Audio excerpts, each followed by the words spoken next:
Hello, hello, hello. Welcome everybody in the chat there. I can only hope Welcome, everybody... everyone. Ah, there we go.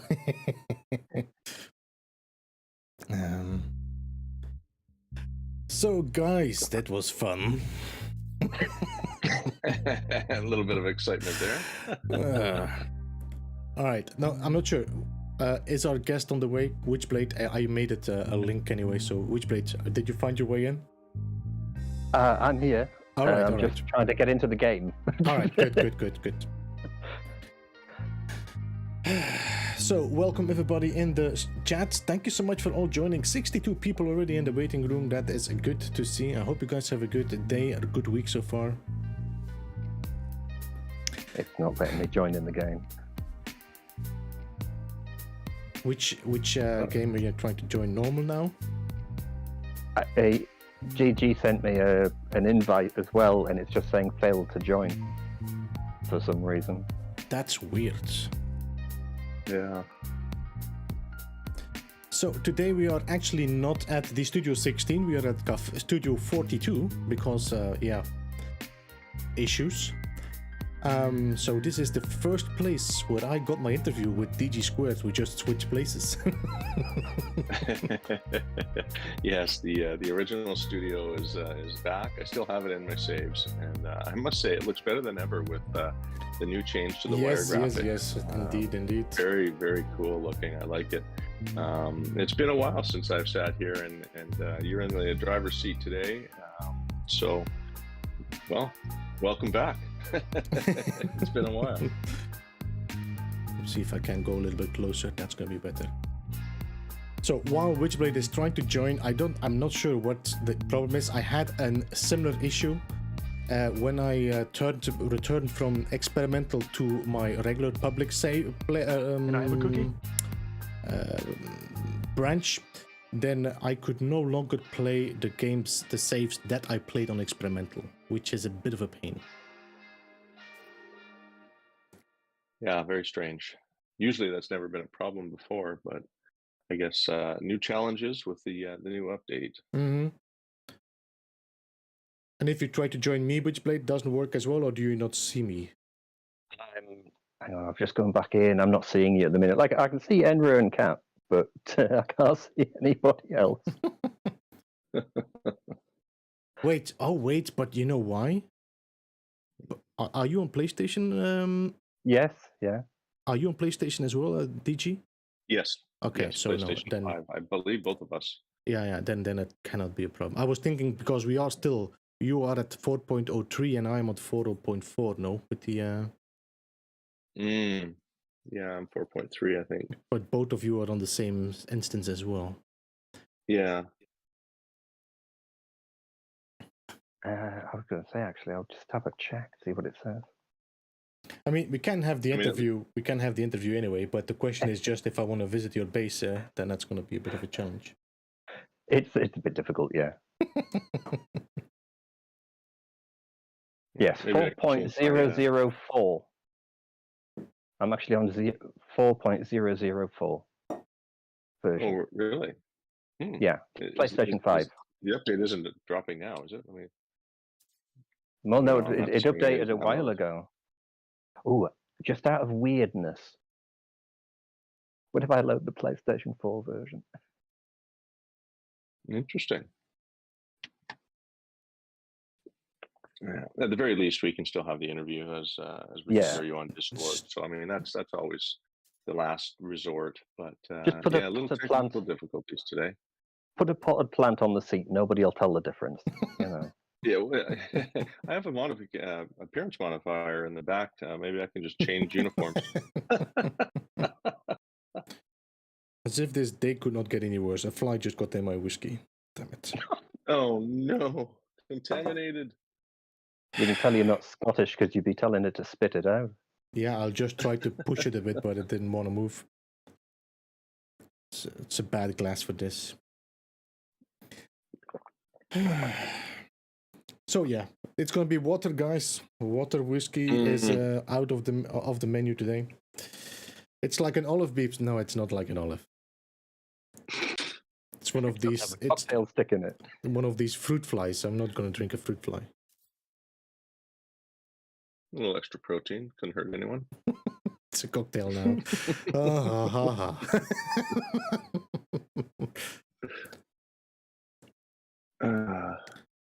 No, even hello, on everyone.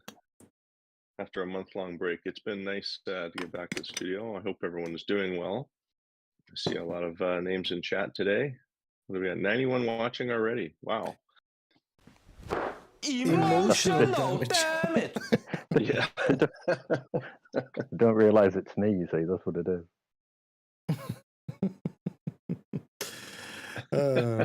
Guys, thank you so much for joining, and thank you for waiting as well in the waiting room, and waiting for us to get this sorted.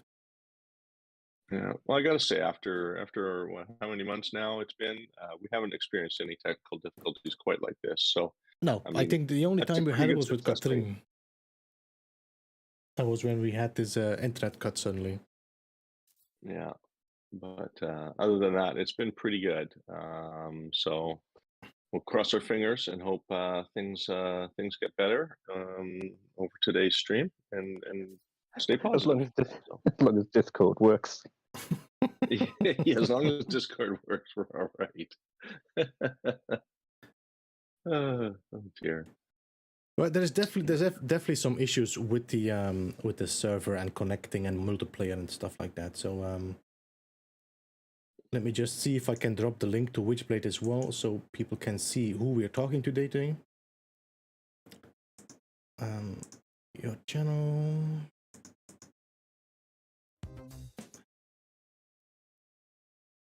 Mr. Witchblade.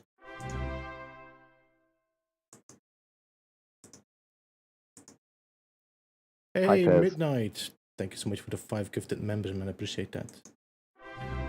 Alright, let me just type something in the chat. Our guests of today, Mr. Witchblade. Oh, alright.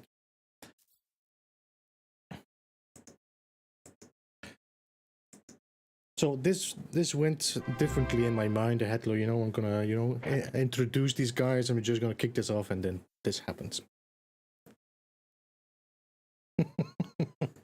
Never runs smoothly. Yes. Hi, people in chat.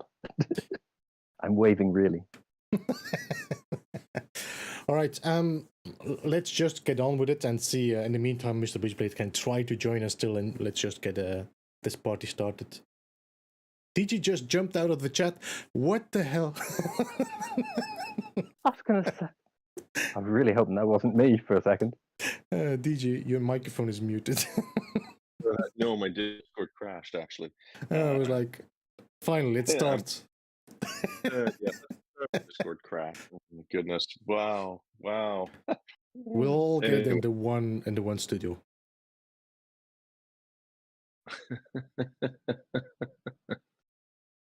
All you can do is laugh.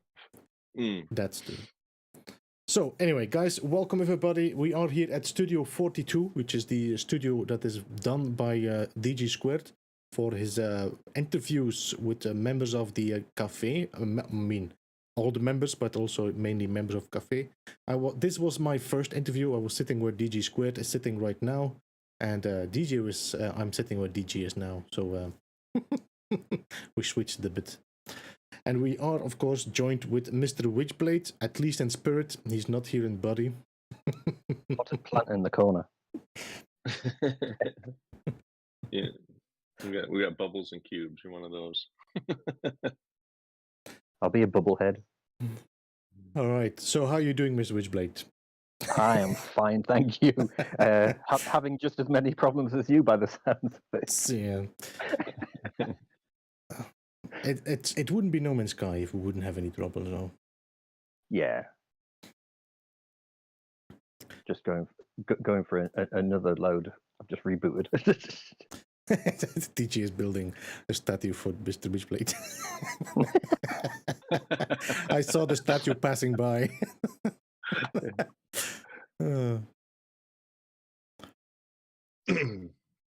It's probably going to be better behaved than I am. Maybe we should do that for conflicted gaming as well.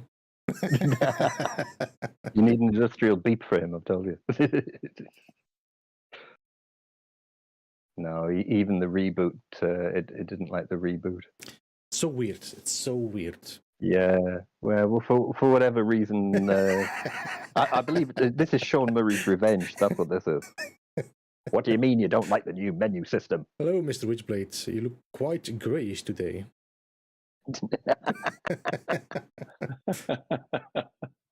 Not quite feeling myself, that's what it is.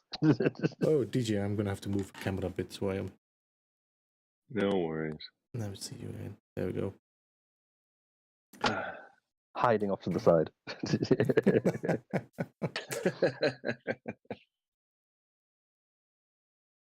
All right, so Mr. Witchblade. How? Well, wait, fuck. That's about how most of our conversations go.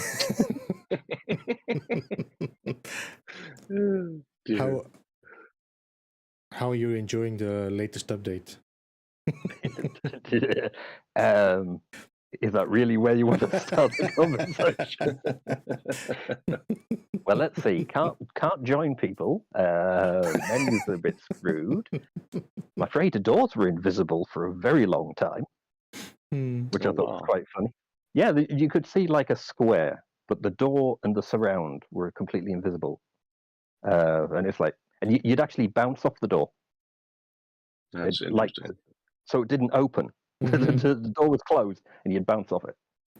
I mean, there's like 2.2 gigabyte of fixes and experimental ready to be downloaded. So I'm not sure when it's gonna be released on consoles. I think a lot of people are getting a little bit impatient there. Yeah, one thing I do like about the update, and it's the fact that you've got that glitch that you did on the freighter. I now have put an exocraft on because I'm building a racing track on the freighter because you know what will happen when we get CG and Gary. Racing vehicles where you can fall off the side of the freighter. Yeah, somewhere in space with no planets underneath.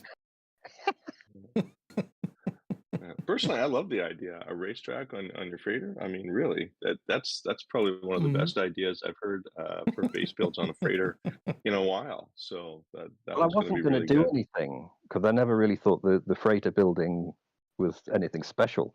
And then Beeblebum comes along and says, "Look at what can be done." And I'm like, "Oh, I have to try that."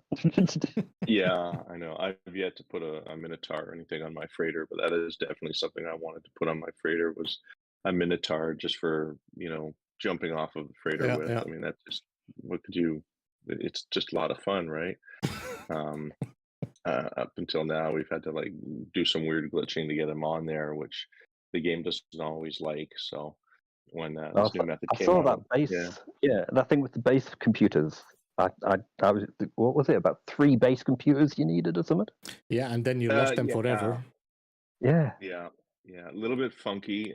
It does work, but it is a little funky, and I'm not so sure how things will work as future updates go. And personally, I'm always afraid of corrupting my game save, so I'm very leery about doing glitches that the game doesn't find stable enough to render. So that one worried me a little bit. It did render for a lot of people, but in the future, I don't know how that'll the game will handle that. So that one I sort of stayed away from. But we've seen a lot of improvements, a lot of new glitches lately. I think Beebs, you've put a couple of new ones out in the last couple of weeks now. So mostly these ones are a lot more stable, and that makes me happy knowing that some of these new glitches are more stable. So I'm looking forward to playing around with some of that. Yeah. I think the glitch itself, the cash pin glitch, is probably something that exists before Waypoint, though, because it's just been discovered. Very possible. Yeah. I mean, it doesn't seem like No, go ahead. I mean, it doesn't seem like pinning. We always could pin an item, and that doesn't make a difference. So I don't think it had to do with the Waypoint update. But it was a nice little fresh thing to happen. So it's like, you could kind of focus on something else. Absolutely. I do remember that when the first expedition came out, you were able to pin an item and build said pin item. And then that got taken away, I think, not long after the expedition. I believe it was when we got the fireplaces. I think it was that one. Was that the first expedition?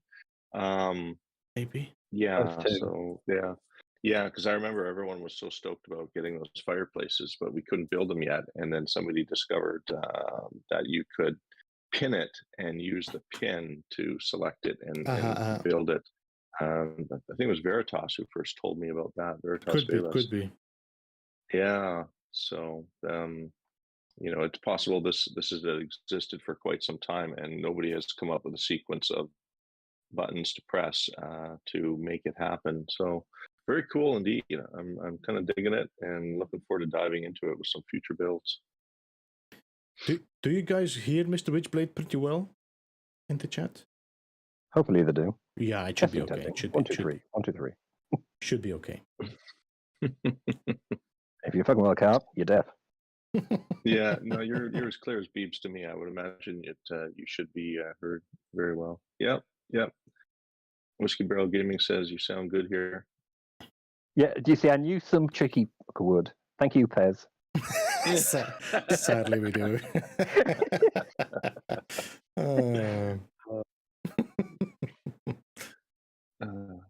Great to see everybody in chat today. Having a good time. You can hear me, you just can't see me. There's a figurine of Mr. Witchblade there. It's the wrong color though. It should be purple. You need to glitch it purple. Sadly, it would be nice to be able to change the color of the statues as well. No. I know, wouldn't it? I wonder if I can throw a pillite or something in there. Let's see if we can get pillite in there. So I'm kind of a little bit out of the role now, the interviewing, especially after this introduction that we had here with all the mess and the mistakes. If you've got some questions, Yeah, normally we have some questions and that we talk about, and now I'm kind of confuddled.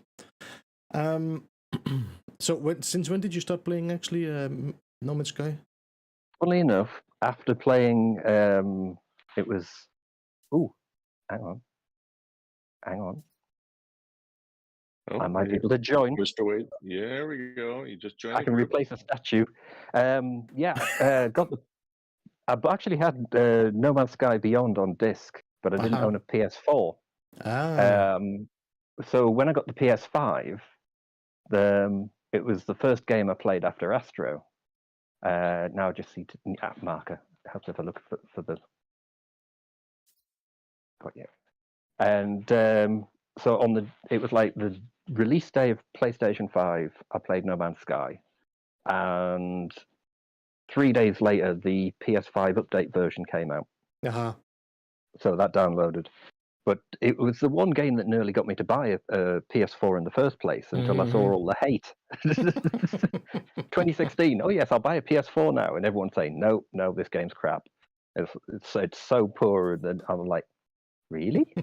And you look on YouTube and you see things and you think, that is not the game people promised,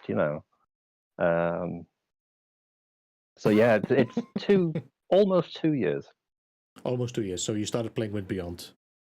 Yeah, but it's the Beyond disc, but that did not work. That landing did not work. Sorry, coming around. So we haven't got a guest coming in, guys. We haven't got a guest coming in. Excellent. Finally. hey, we did get it to work. So all laughs. Funnily enough, I used the portal on the Nexus and went to one of the show bases. Really? Made a save, and then I went to load the invite. Where's the entrance on this thing? Just behind the landing pad there. Where the big ass arrow is. Yes, big ass arrow, and then it says entry 42. here.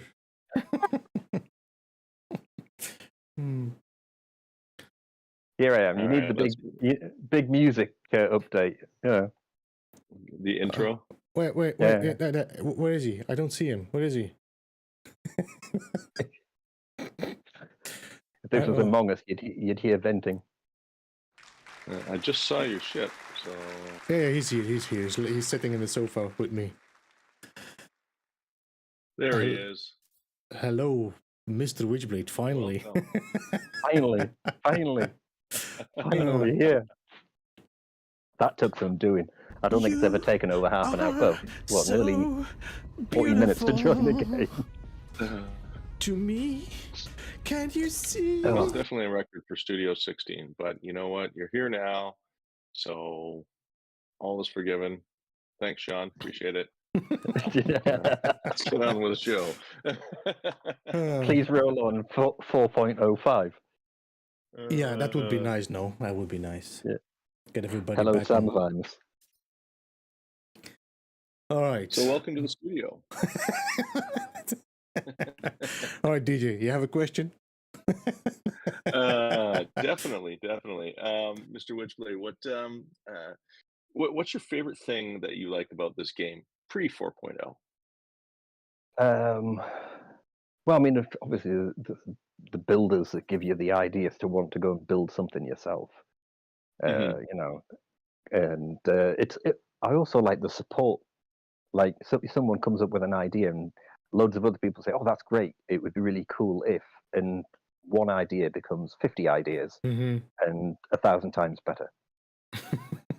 Yeah, and then you've got Mr. Circle Builder, who, I mean, if it wasn't for him, I'd still be building cubes with a cube. You and me both. Yeah. The circle has changed my building prowess for sure, and I use it in almost every build in some way or form, whether it's a semicircle or a partial circle or a curve in some way. I use the circle for just about everything because of it allows for so many shapes and designs. So I mean that one thing alone was one of the biggest changes in building all kinds of unique shapes and designs myself. So yeah, mastering that technique is probably number one on my list. So the one of the bases I was going to show you is actually the largest circle I've ever built on quite a dangerous planet. Wow! Which How many sides? It's probably only a 64 or hang on a minute. I don't know. I can't count, but it's at least 64, if not bigger. But it's positioned around a mountain. Oh wow, that's pretty cool. It's on a moon, and that particular moon is quite something to see. I haven't finished all the decoration inside, but the whole building thing is finished. So if you fancy a look at that, it's. All right. Let's see if that works. We always have that, you saw that it took us half an hour to get this thing started, guys. It's funny, the center has to be at least 3 times the bigger word than this. sides doesn't always get associated with that because technically a circle doesn't have sides; it's spherical. But in No Man's Sky, the way that we have to build a circle is by using a square of all things. So obviously, the more sides, or the more sides that you can create in a circle, the more smooth the edge becomes. It's a perfect example of circle. Yeah, but it's a perfect example of rendering within computer games, anyway. Absolutely, the old digital sort of bit shape that is used, in creating letters and everything else, right? So.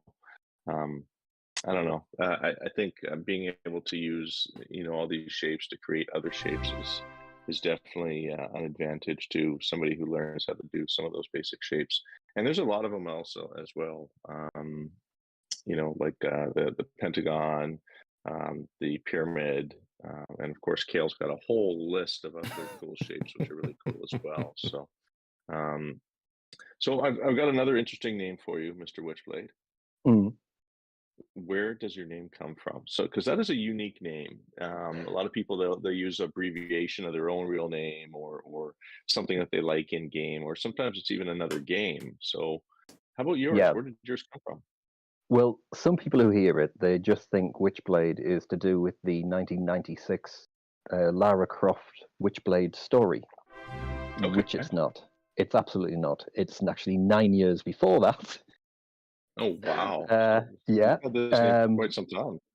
Yeah. Well, I used to, back in the days when I was working full time, I actually worked with computers, programming software, industrial machines, networking, writing software. And I mean writing software in the old sense, where you had to write every single line of the stuff.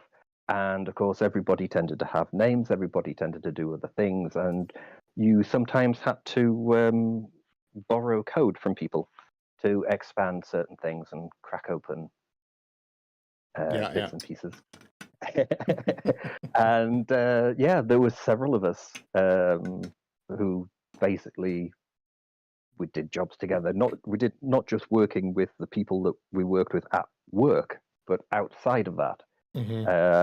And it was actually down to somebody who went by the name of Hollow Point, who gave me the name. So, but yeah, so that would make it in 1987. Holy smokes! Yeah, some people aren't even that old. Oh, thank you. Basically, I left when I left school. I went into work very quickly because I was just one of those people who could handle numbers really well, and I could do things other people couldn't. So, and got paid for it. Good for which you. was absolutely great. Yeah, better than me. I'm terrible with computer sciences, programming. If it has an on button, I can press the on button. But outside of that, I'm slow. And being one of those older people myself, pushing 50 here, so I don't know about you other two gentlemen, but yeah, no, I know exactly what you mean. I didn't get a PlayStation account, until 2009, something like that. So my name is somewhat newer than yours. Maybe not as original though.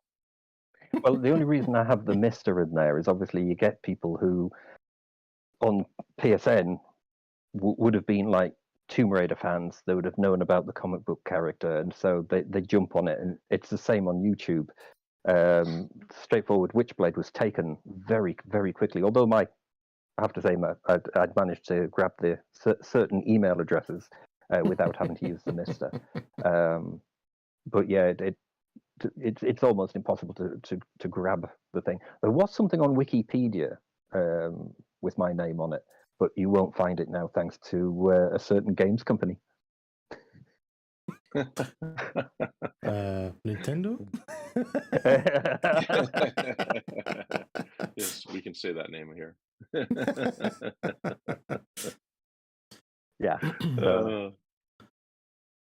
I have, of course, been called many things in the past, but yeah, that's the name I tend to go by. Yeah, and CG, he calls you Witchface, which obviously is an abbreviation of that and a little bit of slang. Part of it. Yeah, that all stems actually from when we were doing a video, strangely enough, at one of Beeblebum's bases. And it's when, in fact, it's the ball maze, the Beeblebum maze. Yeah. And we spent probably about 4 days backwards and forwards trying to film at the various things. And I managed to, I don't know how I did it. I fell through one of the pieces of stuff that you're not meant to. I actually glitched myself through a piece of stuff. I don't know how I did it. And so we ended up, there's actually a shot where you see I'm standing somewhere and I had to like drop out the game and reload back in because I couldn't get back out. And basically he called me about 3 or 4 different things that you can repeat and half a dozen things that you can't repeat. Mainly, I ruined about 2 shots that he was doing, and it wasn't my fault. I couldn't move because he's like pans around, and it's like, I've got this bit here, because talking's not an issue because he blanks the audio because he adds all the stuff on, and he's panning around. He goes, "Oh yes, I got this," because he'd already been complaining about, it's a box. Beeblebum, the Circle Master, has built a box, and he's panning this shot round. And he's like, "What the fuck are you doing there?" And I'm like, "I can't move." And he goes, "What do you mean you can't move?" I'm stuck here where the ball is. And that's how we got to the itchy witchy ball bit, because I was stuck where the ball dispenser was that was sticking out the side of the thing.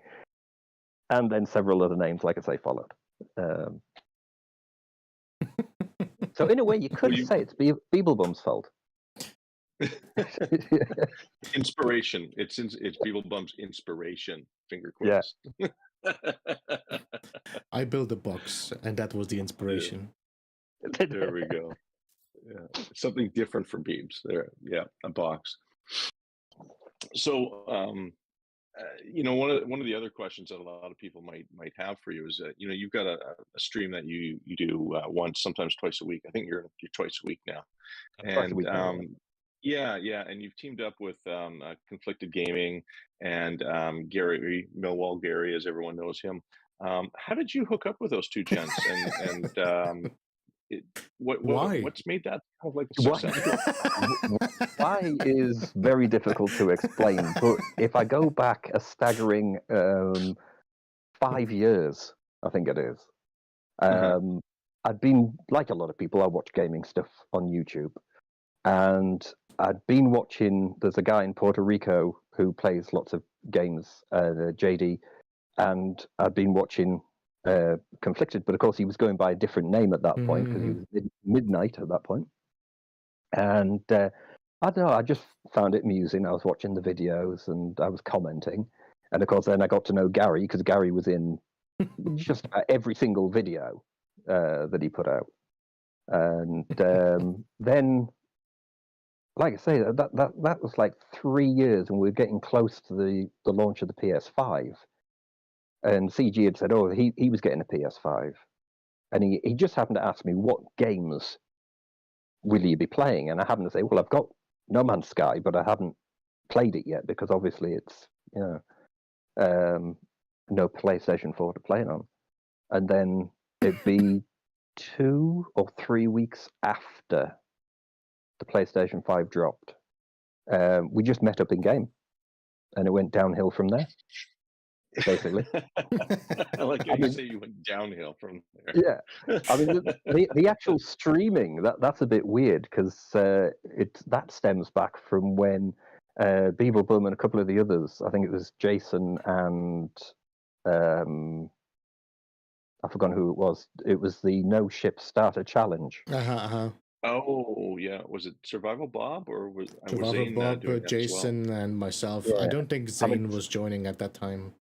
It's almost a year and a half ago. Yeah. And I happened to mention I thought it was game for a giggle, and CG said, "Oh well, they stream it," and of course all the settings were messed up. So of course my audio is really horrendous. You barely hear me, and it was the first proper stream I'd ever done on console. I'd done streaming on PC many years ago when I was part of a clan that played Counter-Strike, and I also had a web radio show, but that's completely different and hilarious.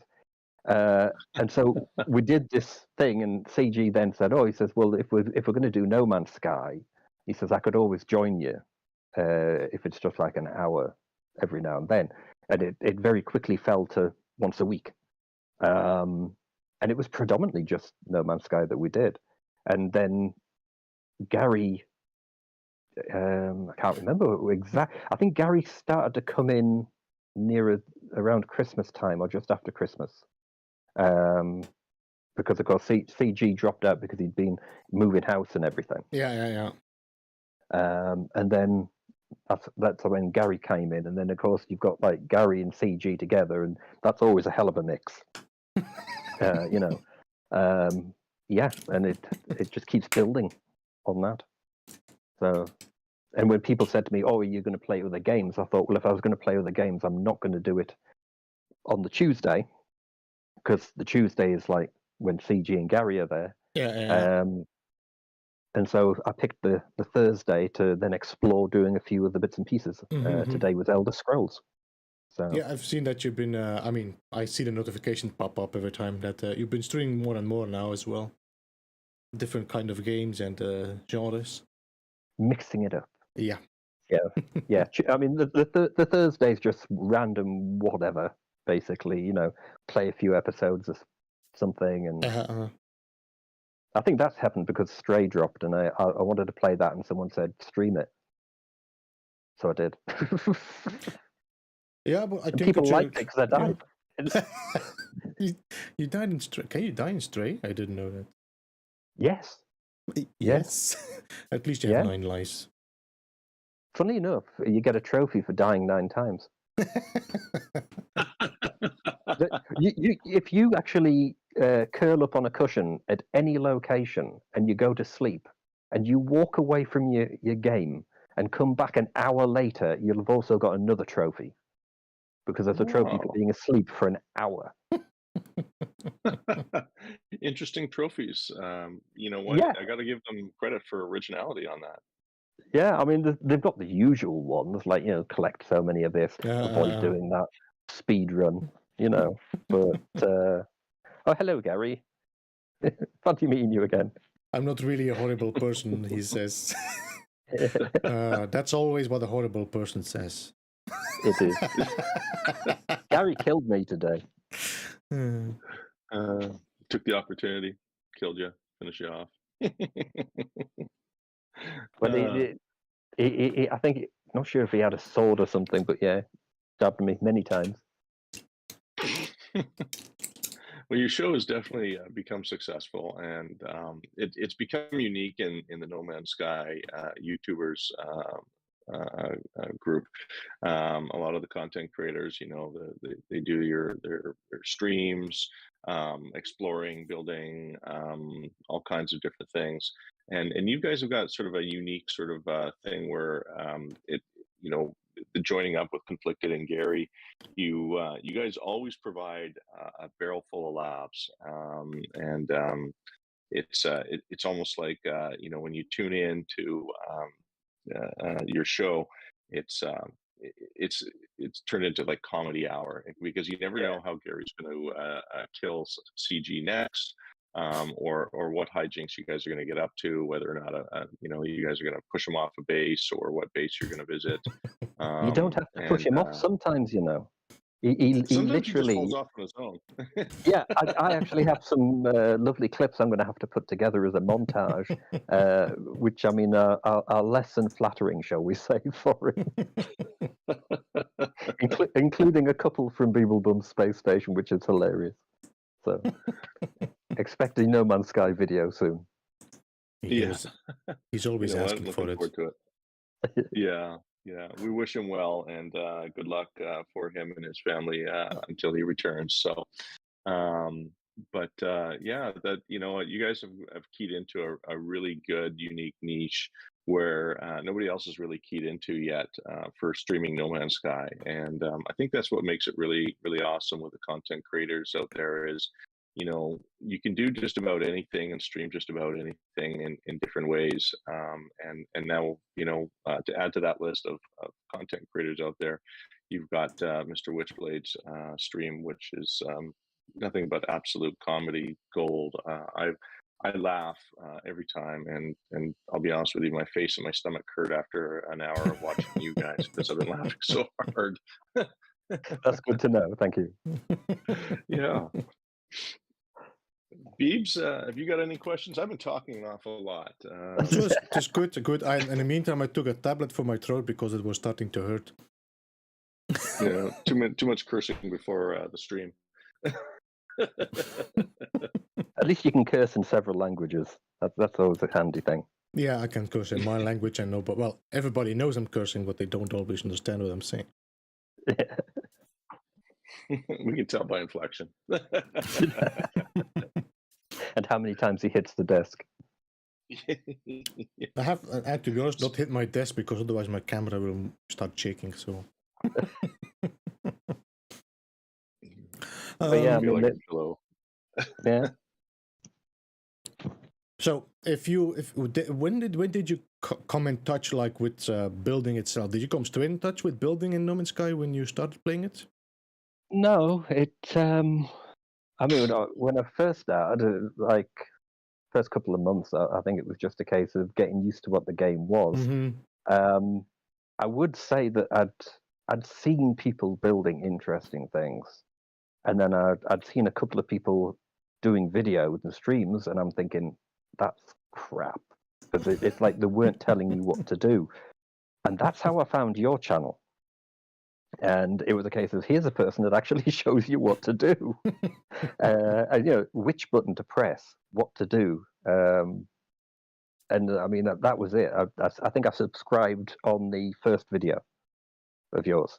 And from there, it was a case of, right, I can do that bit. And I mean, I've got problems with my hands, so glitching is quite difficult.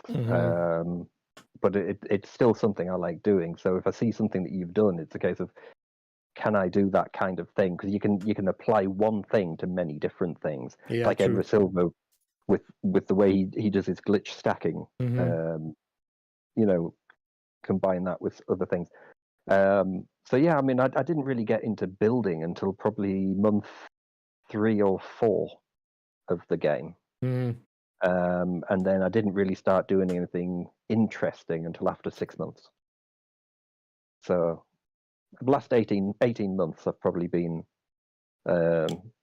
seriously trying to do builds. And like I say, I've even started the racetrack on the freighter, so when that's finished, that'll be in a stream amongst other things. Good. I mean, Yeah, definitely. Everyone will want to see Gary force CG off the side of the freighter, of course.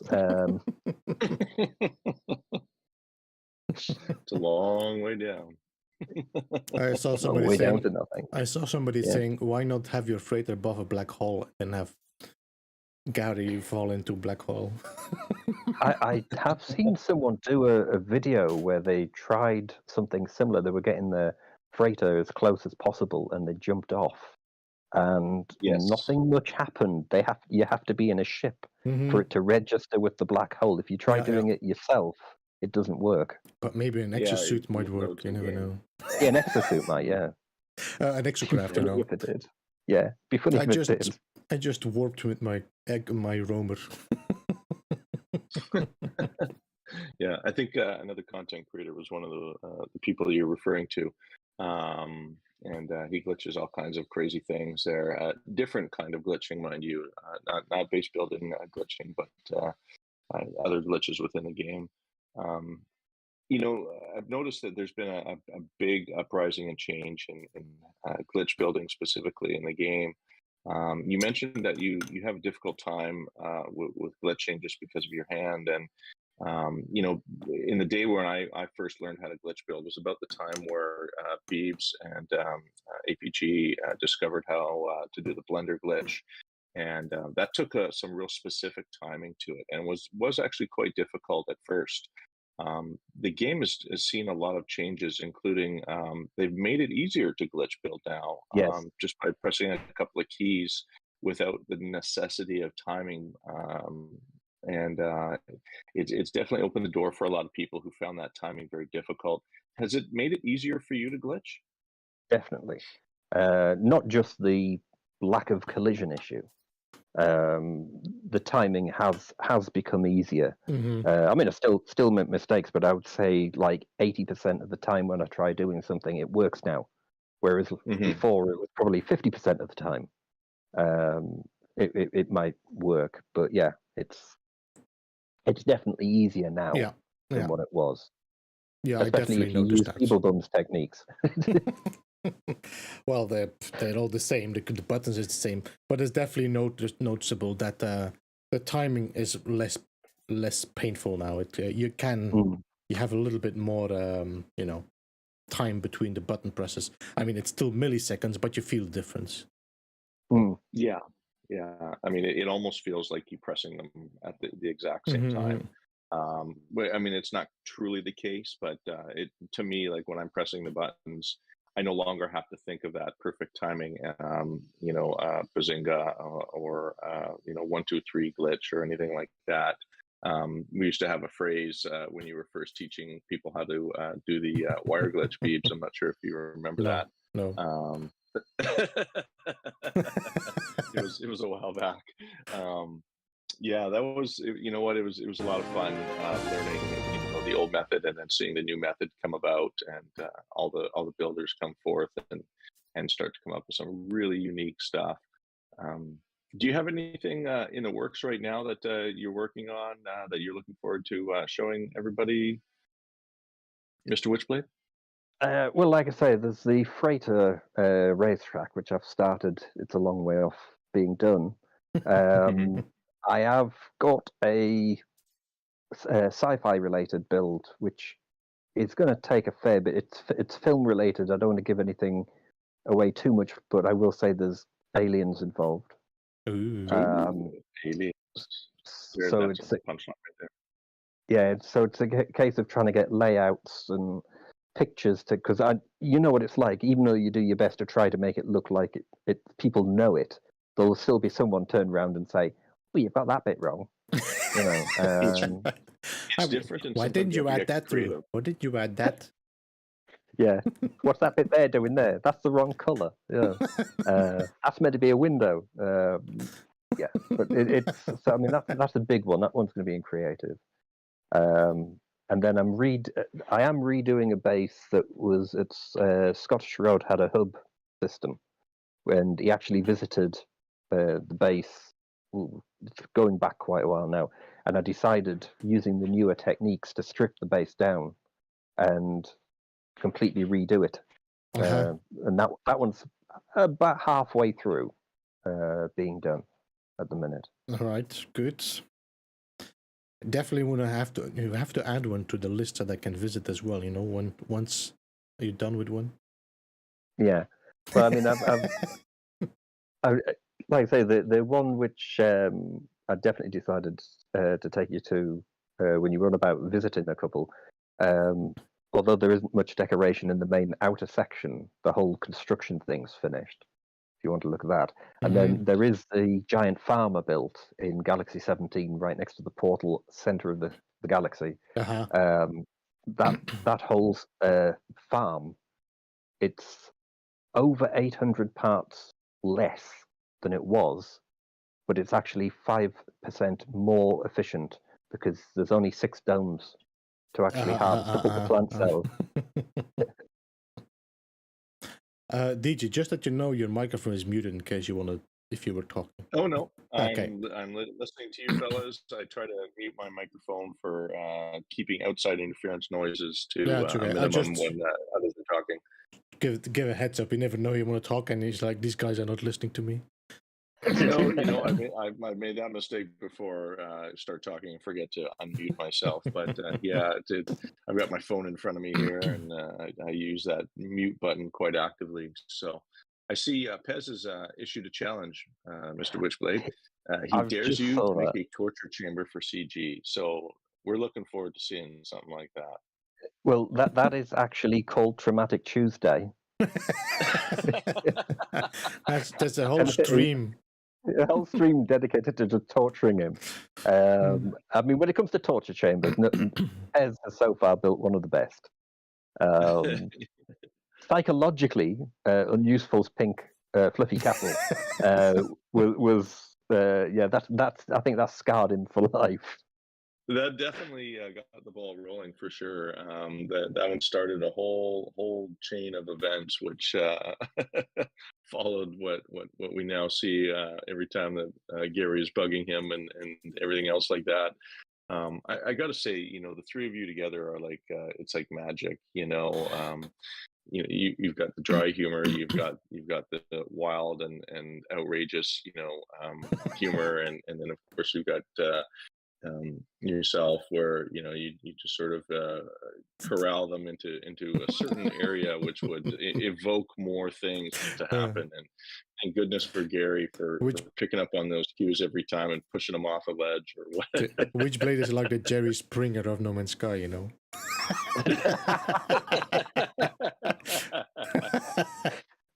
Very possibly. I have to say, I have complained to Gary a couple of times when he's managed to either kill CG or do something, and I haven't had the camera view round in time.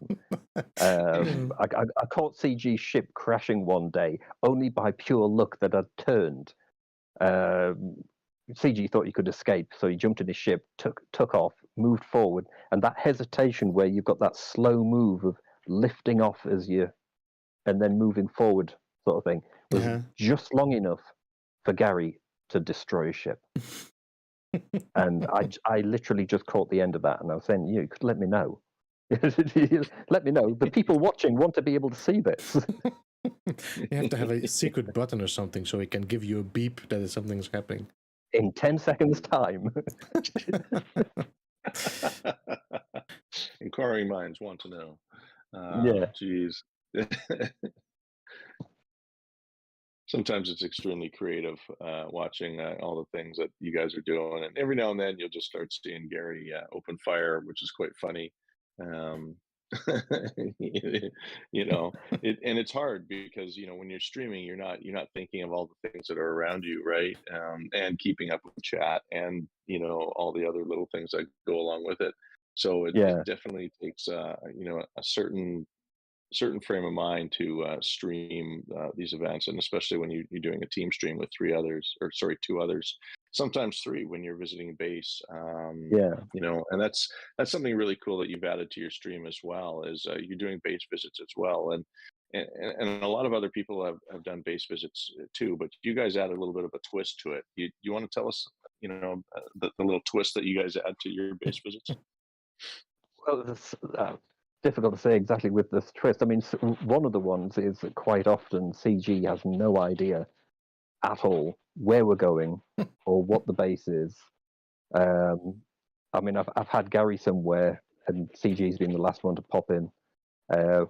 We've got visits. I think I've got 2 visits a month all the way through to February lined up for people, so that'd be fun.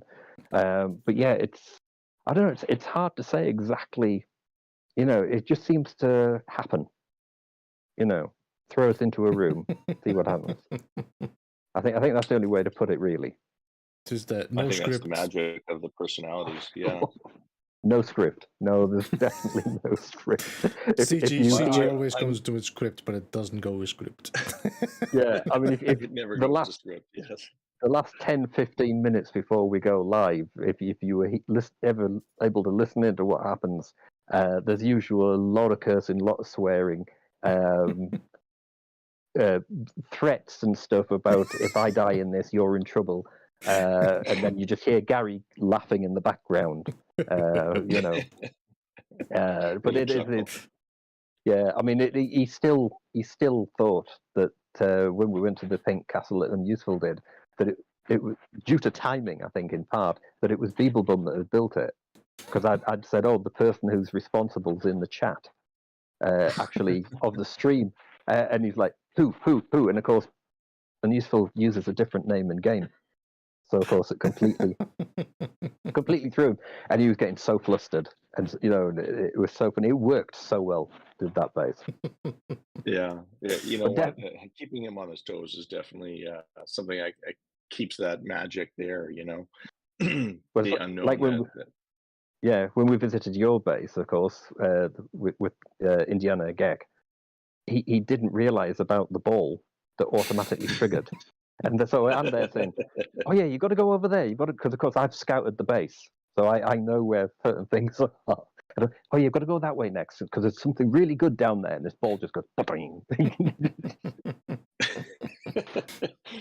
It's funny because I remember you pre-scouting the base when I first brought you there, and you went down and you discovered it as first, and the first words out of your mouth was, CG, don't come down here. Don't come down here. You had already scared him before he'd even visited the base, which was even funnier. That was fun, and I appreciate you guys visiting. I had a great time. And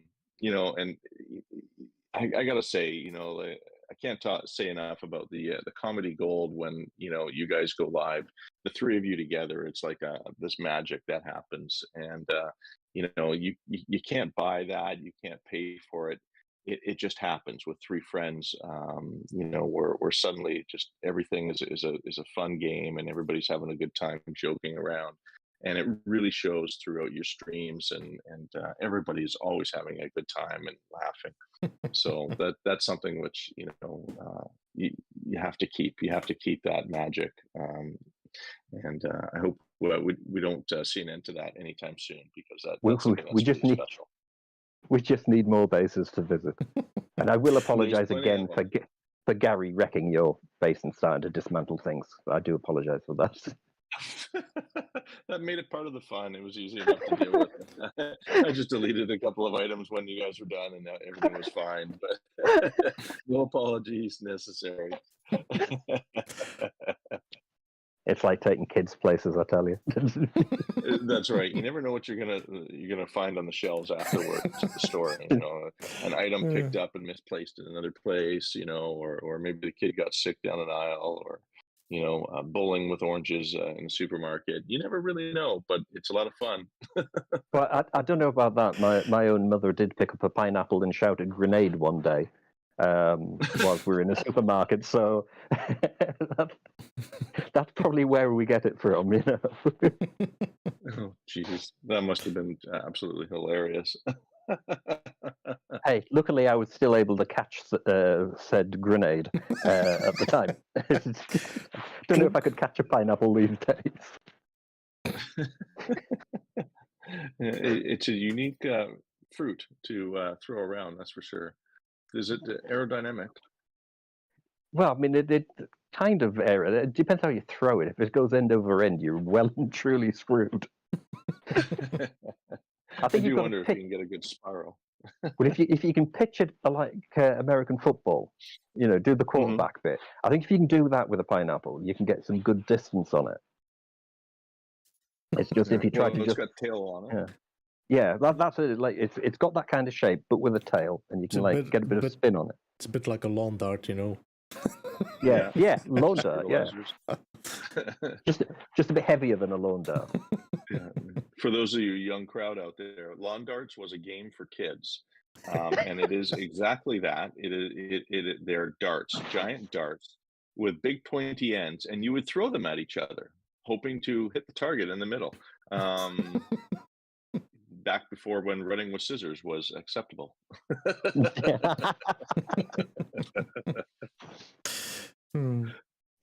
Yes, who runs with scissors? Yeah. Yes, I know. Beebs, you were going to say something? I'm just wondering if I don't know if it's smart to go and risk it, but if he would go and check out one of his bases of Mr. Witchblade in the meantime. I just don't know. Would you like to give it a try? Yeah, we can go over and have a look at one if you want. We can't risk it, no? Okay. We can see if it works now. Right. There is a teleporter in the back here. Here, let me get up and show you where the heck it is. Now, before you run away, Witchblade, let me just... Did I already sent you a friend's request? I did already, okay. All right. Yes. So it's just so I can follow you if it's necessary. So what I'm going to do, I'm going to travel to the anomaly. Your build is in normal, no? Yep. Over here, Mr. Witchblade. Right. Yep. Okay, there's a teleporter in the back here. Let me turn my flashlight on so you can see it. Oh, yeah. Yep, feel free to use it to go wherever you need, and we'll follow you in the anomaly. Right. I really gotta head my ship. As long as we're in the same group, it should be okay. It's only dangerous when we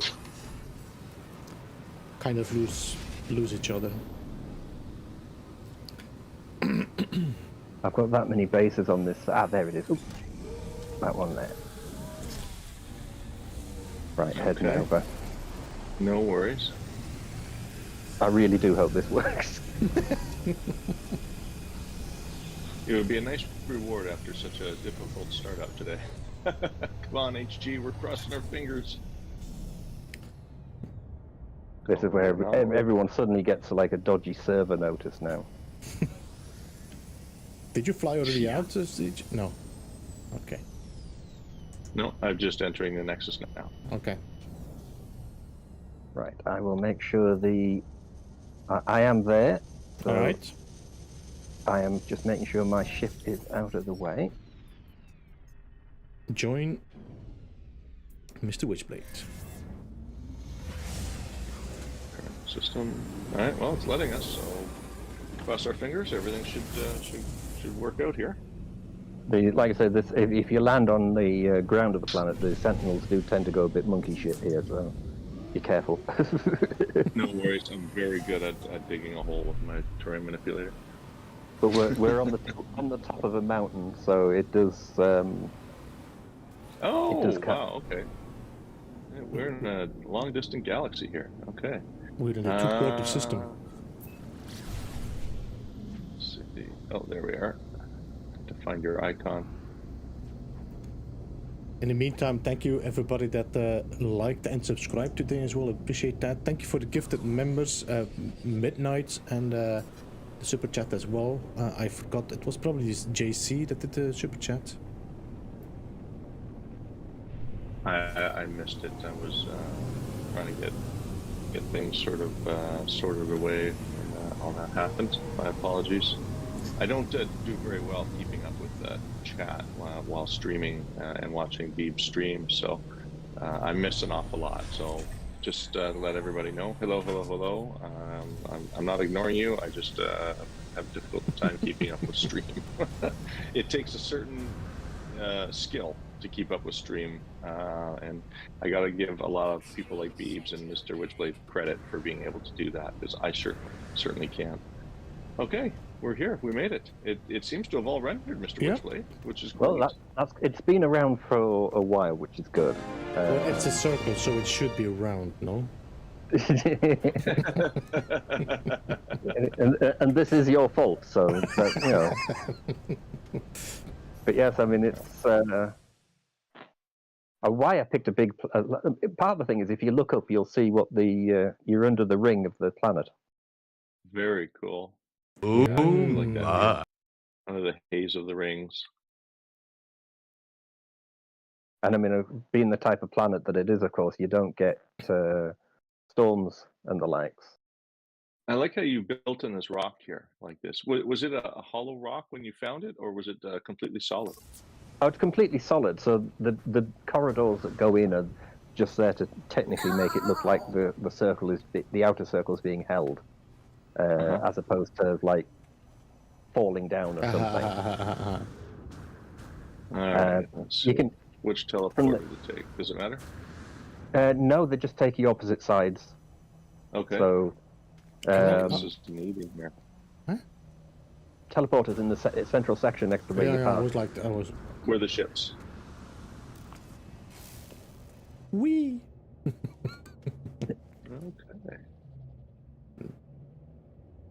Nothing beats a good circle now. You know, something I'd really like to see with you know, the game as it progresses here. Back in the day, they gave us an option which they never really fulfilled, which was register as a guest at base computers. And I'd always wanted to be able to do that, and they never really given us that availability to register when we visit a base. I would really like to do that, you know, and for the person who's built the base, that you can look into their own registry and see who's visited. I think that would be a really kind of a neat thing. Like a guest book. You know, exactly. It's a guest registry book, you know, and you sign in when you visit the person's base. You know, all it would take was, you know, access the base computer and just press a button, and it would, you know, link your name or username that as a person who visited the base. I think that would be really kind of cool to see that in the game. I like this. This is nice. You've done a really good job with the circle here. Now, this is a 64-sided circle, you said? At least. I didn't count it, unfortunately, but I think it is. Okay, let's see here. Here's the center. All right, here we go. 1, 2.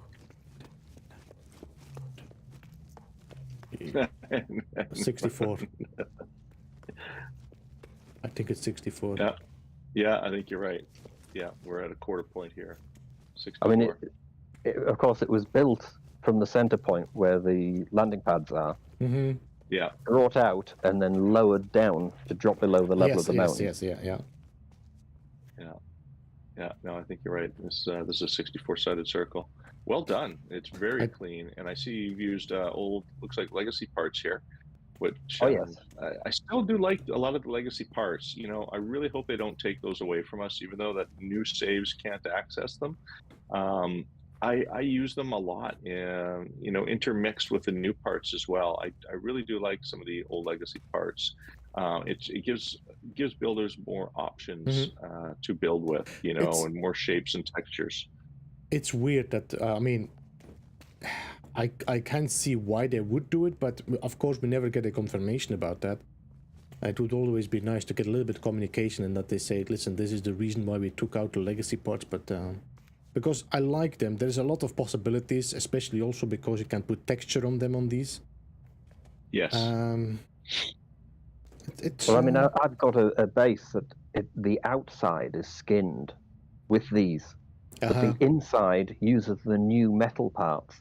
So it gives you that kind of like lunar base approach where inside you've got this clean, like metal alloy sides, and then outside you've got the rusty, worn legacy parts, which allow you to, you know, it just looks completely different.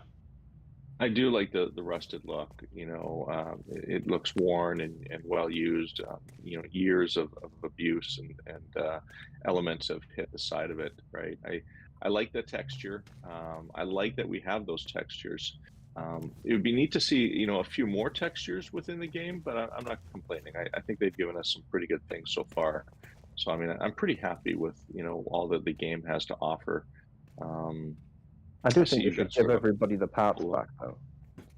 Yeah, that would be neat if the legacy parts were available on the list for all new saves as well. But I'm one of the lucky few that most of my saves all have those legacy parts. So I mean, when I build, I just access anything I want that I've always had in the past. And stranger things have happened. If you remember, you know, they took away the colored monitors. Remember, we had the blue, orange, and green, right? And they took away the orange one for a long time, and eventually they brought it back. So, I mean, stranger things have happened. You know, with the Frontiers update, they may have had some issues with them, adding them to new game saves, and that may have been, you know, something that they had to work on or fit into the coding. But you never know, right? HG has surprised us with so many things in the past. So, I mean, they could surprise us again with something like that. I always thought they could bring them back for new saves if they put them into the Quicksilver place, rather than just try to hand somebody in. Yeah, that's definitely a way to go, right? That might make the difference to a lot of people who are interested in using those those older parts again. Let's see here. The only reason why I can't think that they took them out was just because they were not optimized. You definitely see a difference between the legacy parts and the older parts, like render-wise and, you know, that muddy look. So maybe they are working on optimizing them, or they will reintroduce them later, you know, when they are finished with them. There are some old building parts that we had with the Pathfinder and Next that seem to be back in the catalog. So you never know. Curved wall, y'all. You know what? That one has been on the wanted list for quite some time. I'm looking forward to seeing that curved wall make its appearance again. You don't realize how much you miss a certain building part until it's gone. And you know, back then I wasn't really much of a builder. You know, I built your average square building and so on and so forth. But I tell you, I sure do miss that one part. So I'm looking forward to seeing that back in the building lineup, as well as so many others too. There's, was it 30 some odd parts that were pointed out that were to be getting pretty soon? No, it's like 5 parts or something that are in the catalog. Is it only 5? Yeah, 5 or 6 parts. Catalog, no, you might just be. There's like 4 pieces of grass coming to the Quicksilver menu. Oh, okay. This is actually a really good shot. Look at the sun like that. That's a great shot. Yep, snap that one. That's why I like this planet when I found it. Well, technically moon. And I thought, I've got to build something here. Now, what do you think of the recipes, being able to craft recipes and things like that in the game? Is that something that you actually actively take part in, Mr. Witchblade, or is it something you just you don't really care too much about? I don't do anything with the food and stuff as such. I did try to do the stasis device and try to do a giveaway, which failed completely because nobody was interested. We actually had somebody. Yeah, we actually had somebody though who returned. We gave them about 78 million credits worth of status devices, and they actually returned them. we were on the Nexus, and I'm like, I think I remember that stream. Well, we ended up with some random person who we didn't know hanging around near us, and we like sat down and even sat down on the seat next to us, and we're like, who is this guy? We don't know who he is. So we still had to do, a thank you to whoever this person is who's joined us for the end of the stream. He was the creepy geck standing in the corner. Is that it? Strangely enough, he wasn't a geck, but he was definitely creepy. I mean, I know all gecks are creepy, but Hey. I have building rights,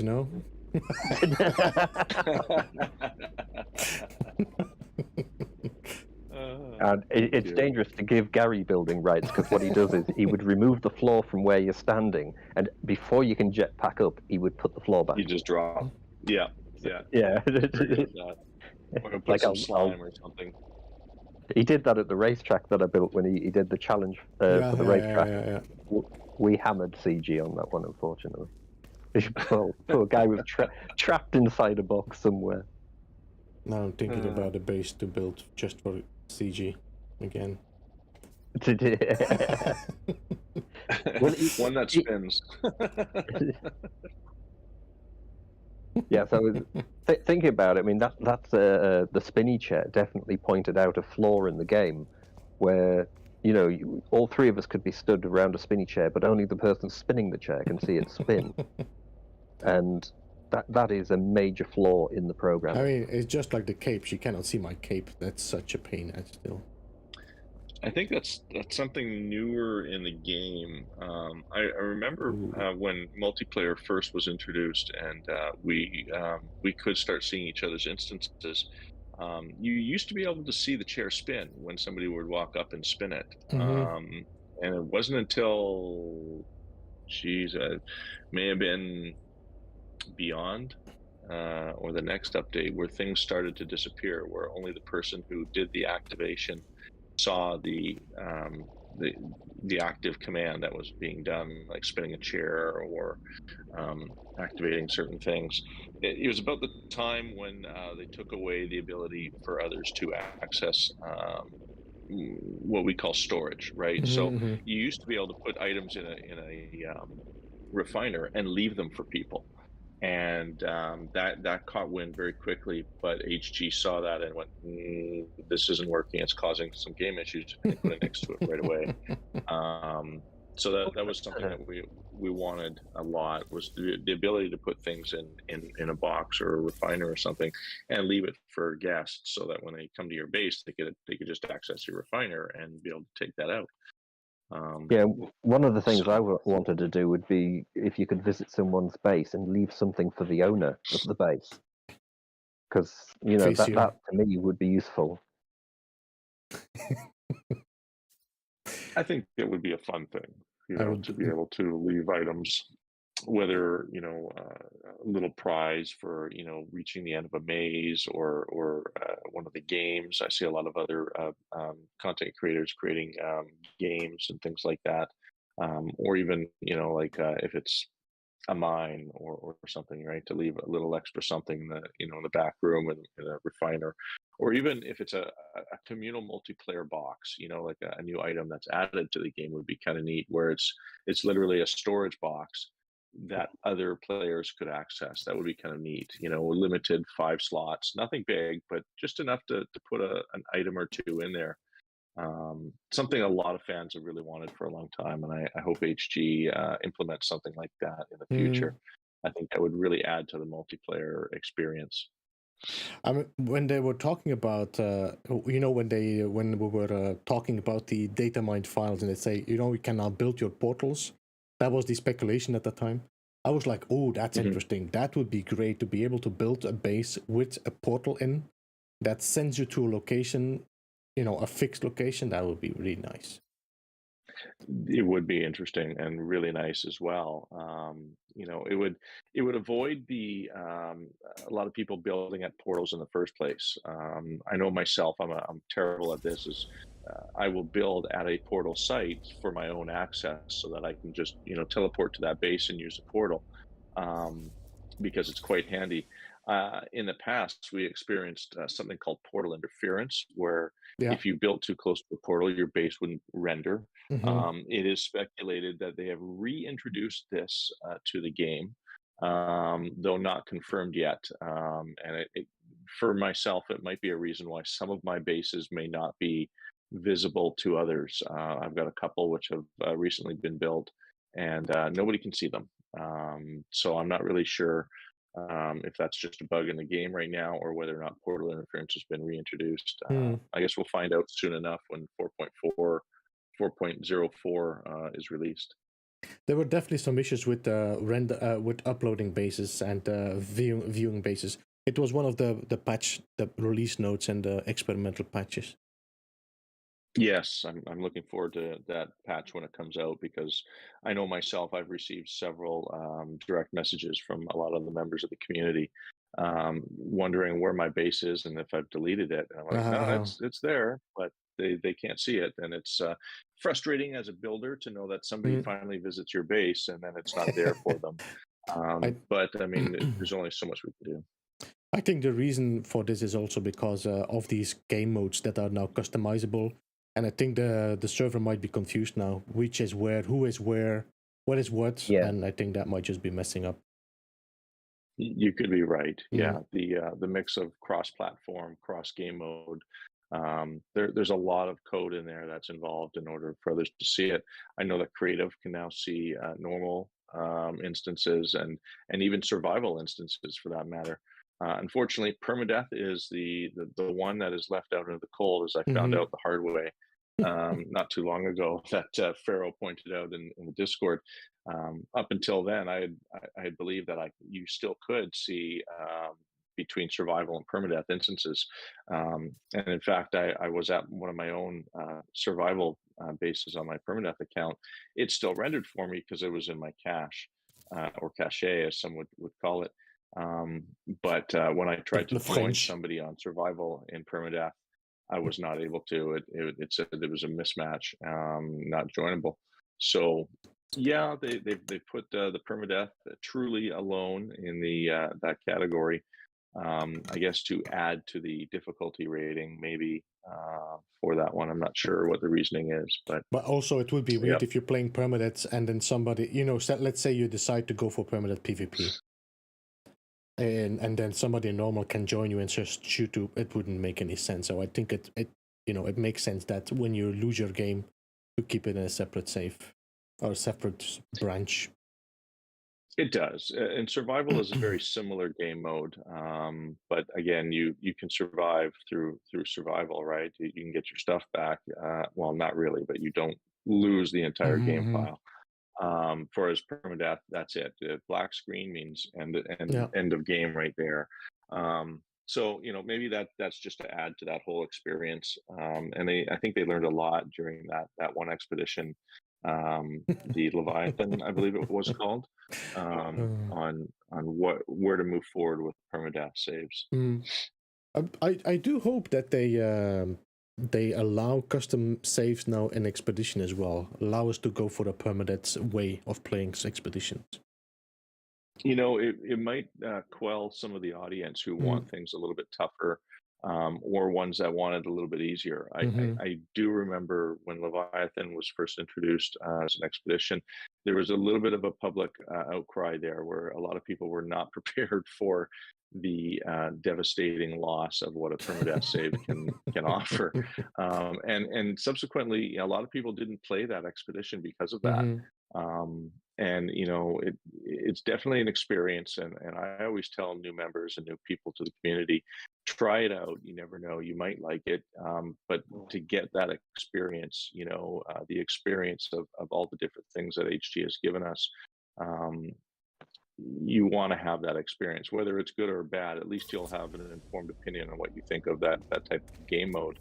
And I like all of the expeditions. Some of them are a little different, and some may be a little boring at times, but they are an experience, and I really, really um, push for that. I do like ask for people to try it, right? Because you never know.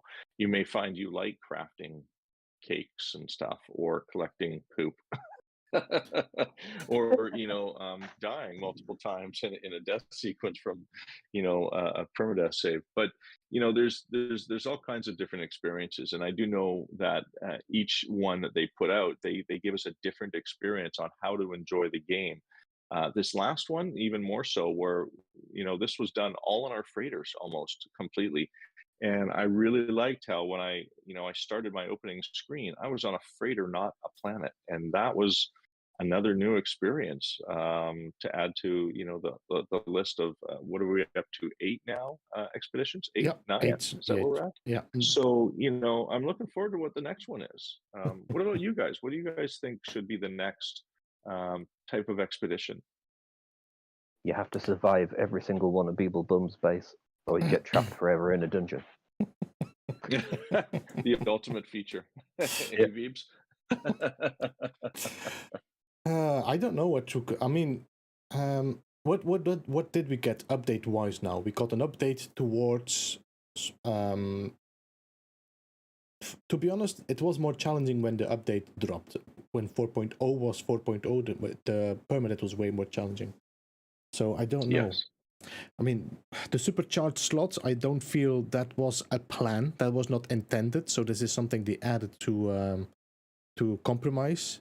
So I don't know what else has been added to the game and waypoint that could lead, make us believe, or could give us an idea of what the next expedition would be. Something that involves a lot more traveling would be interesting. Yeah, I really enjoyed traveling through galaxies, and was a couple back, the 6th one, where we started in the Galaxy 89 and had to cross the center star into Galaxy 90. I thought that was a really, really cool thing. I think promoting travel in the game is part of the exploration experience. I'd like to see more of that. They've given us. Sorry, go ahead. They took away a lot of ways to earn money in No Man's Sky now as well. Like activated indium, chlorine, cobalt. The mining farms are definitely now also way more nerfed. So that it seems that they are trying to force us to find ways to earn money in a different way by exploration or by actually trading. I happen to use the recipes to make the expensive things like the stasis devices. True, but just making a farm and stasis device farm now is not that lucrative anymore as well because of the diminishing returns on the mining. I think I'm just thinking that maybe the next expedition could be about trading or making money in a certain way. I don't know. Well, that's something we haven't actually had to do yet, because they've always had ways of being able to gain an income of some kind and generate that fairly quickly. I can't say that they took away the ability to make money in the game. They nerfed it quite considerably. All of those items that Beeblebum mentioned, but I look at it a little bit differently. If say you win a lottery, okay, and you win Wish $10 million. Yeah, I know, wish, right? I'm crossing my fingers. You win $10 million. Okay, great. And you've got that 10 million, you're spending it, whatever. And then a year later down the line, you win like $3 million. Are you going to turn down the $3 million? You're going to keep it. It may not be as much as what you got before, but it's still free money. And you can still have those mines. You can still have activated indium mines. You can still, trade cobalt. You can still make stasis devices and what's the other one there? Fusion igniters. I know that AI valves have been greatly reduced as well, although you can still use them when scrapping ships.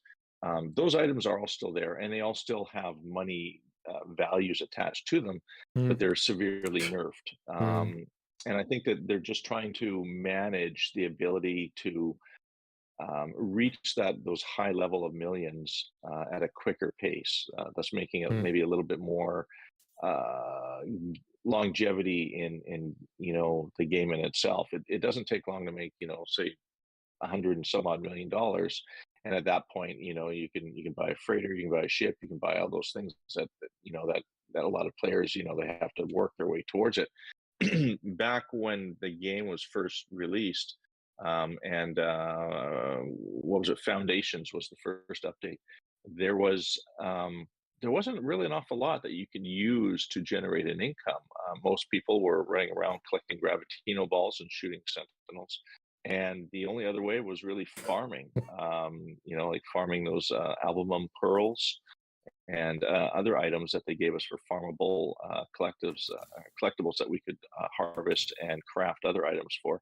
They added things later on in the game to be able to craft liquid explosives and circuit boards and things like that. I think that they're trying to re-roll that whole aspect of making it a little tougher to earn that money, even though the money is still there. So, I mean, free money is free money that you didn't have yesterday. If you're only collecting 1 million as opposed to 20 million, okay, yeah, it's greatly reduced, and you're not going to reach that level as fast, but it's still there, and you can still use that. It just might take a little bit longer to get to that level where you buy that first really awesome starship. So that's just my opinion. Nobody has to take that opinion. But I think they're trying to re-roll it a little bit. I do like the fact that if you do the frigate missions, the fact that you can now get the updates for the living ships. The updates? You can get like the upgrades for the living ships through doing frigate missions. So it's actually a good reason for doing frigate missions, apart from the fact you can earn money by selling stuff off. But you get upgrades for your living ship, which is cool. It's a nice passive way of earning an income for sure. I have to say it was quite a shock to me. I'm doing some testing, and the farms now, if you have an extractor or a mineral extractor, the diminishing returns now starts at 1,000 U, no longer at 2,500. So it really hurts if you want to make a big farm. So they really took like, listen, this is no longer the way to make money. And I think the best way to make money now in No Man's Sky, as far as I've found, I think is selling and purchasing pirate stuff and getting it to from outlaw to a normal system. I think that's the best way for the moment. So flipping items, yeah. Even the gold farms and stuff, you still, you have to balance. You have to find the perfect sets again. It's a challenge. Be a drug were you back in the day when we used to flip magnetic resonators? Not magnetic. What were they called? Somebody old helped me here. Dynamic resonators. Do you remember those? No. Do you guys remember dynamic resonators? That was one of the items that you could buy at a space station and then trade it at another space station for a higher value. And there was, that was one of the ways that we could generate a revenue in the game. Is sometimes you would sit up there in a space station and you'd buy these resonators and then sell them to the ships that flew in, and at a higher rate. But you had to pick the right ship because they all didn't offer the same rate for them. And that was one of the ways that a lot of people made money in the game way back then. It was flipping those dynamic resonators. And maybe they're trying to roll things back, to be able to actually use some of those skills of flipping items, like Beeble said, buying an item at a space station or a black market space station and going to another system and trading them. Somebody pointed out the other day, those passports are worth quite a bit of money. Yes, they are. They are one of the most expensive parts you can sell.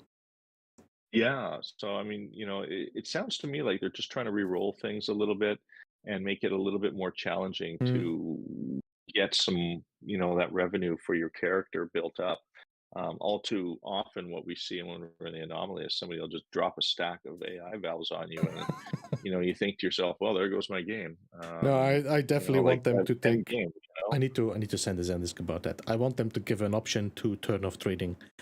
Like it's the same like you have PvP, or like you have online play. You say with friends only or no one. I want to be able to control who is giving me stuff. Yeah, as much as I like giving silly little food items to people, it would be nice to have the ability to toggle that on and off, right? Yeah.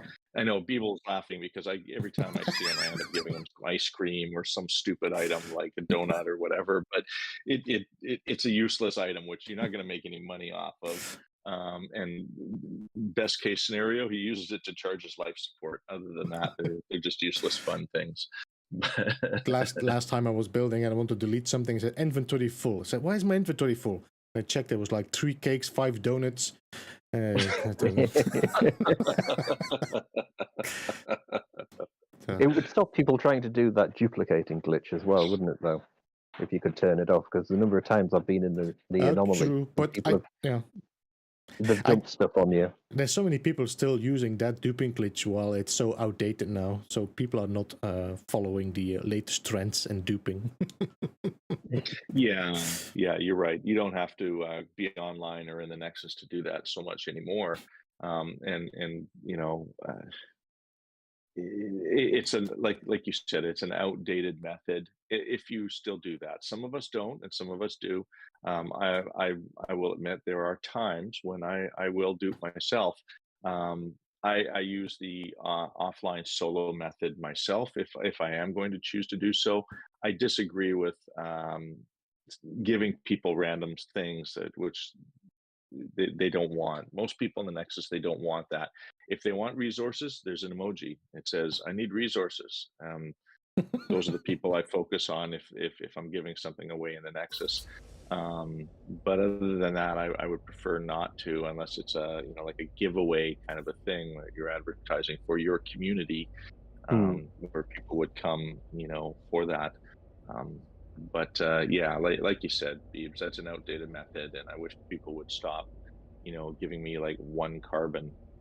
When I see that, I know they're duping, and you're like, really, and you roll your eyes. But it's part of the game, and if you don't want that to happen, turn your multiplayer off when you enter the Nexus. It's probably more stable that way.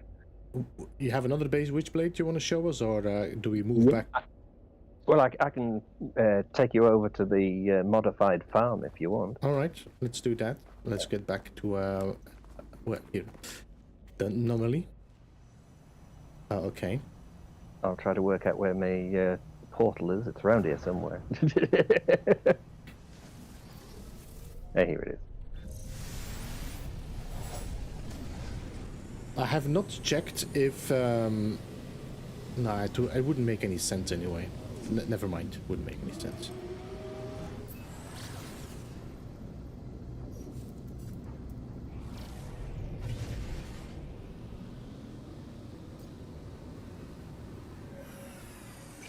Time to go to Galaxy 17.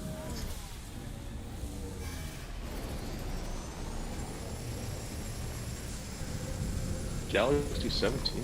Oh, it's been a while since I've been through there. I have to think about the name of that one. I tend to use the numbering because I get confused with the names, but thinking what you were saying though, with the portals and that, this space is actually very close to a portal. It's not on it, but it's very close to it. Right, I have arrived. You arrived? Okay. I have arrived. Enjoy landing. Enjoy landing. Okay.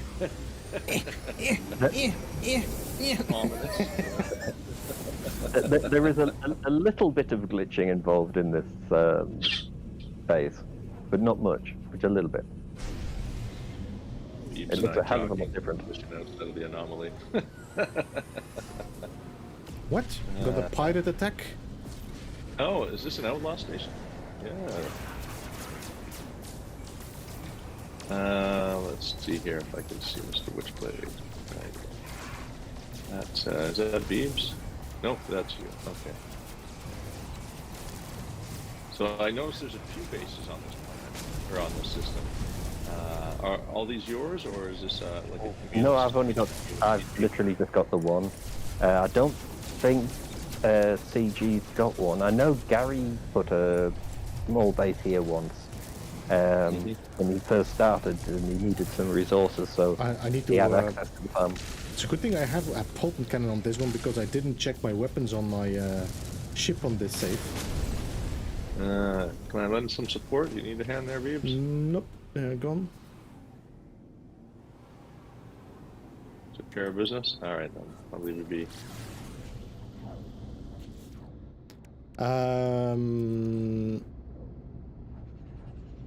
Actually, why am I shooting with my Fulton? No, I don't have any Fulton. No upgrades.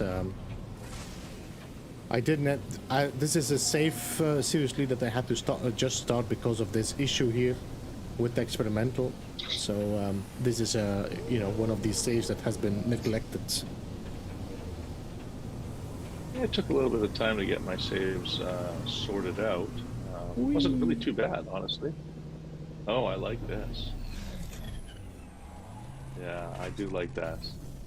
Farm used to go around the outside, lower down, and now the actual farm section is literally just the piece that's at the top. But you get 5% more return than you did on the other base, on the original design. So you basically you can drop down below your ship and you'll find a walkway. Oh, okay. And here I jetpacked up thinking I'd drop. There it is. If you jetpack up, there's actually no way in. You have to come into the base to get to it. There we go. I see it. Yep. I like that. That's very clever. Okay. Pretty clean as well, the connection between the landing pads. It took some doing. Yeah, well, good job. I like this. I see you've used the cuboid rooms, not a material that a lot of people have been using these days. So it's good to see, the use of cuboid rooms. It's refreshing. I like that. Oops, falling down. Voila, very nice.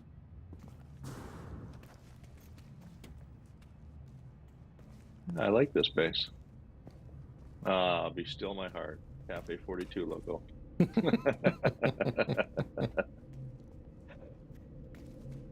When I did the redesign, I made sure that went on straight away.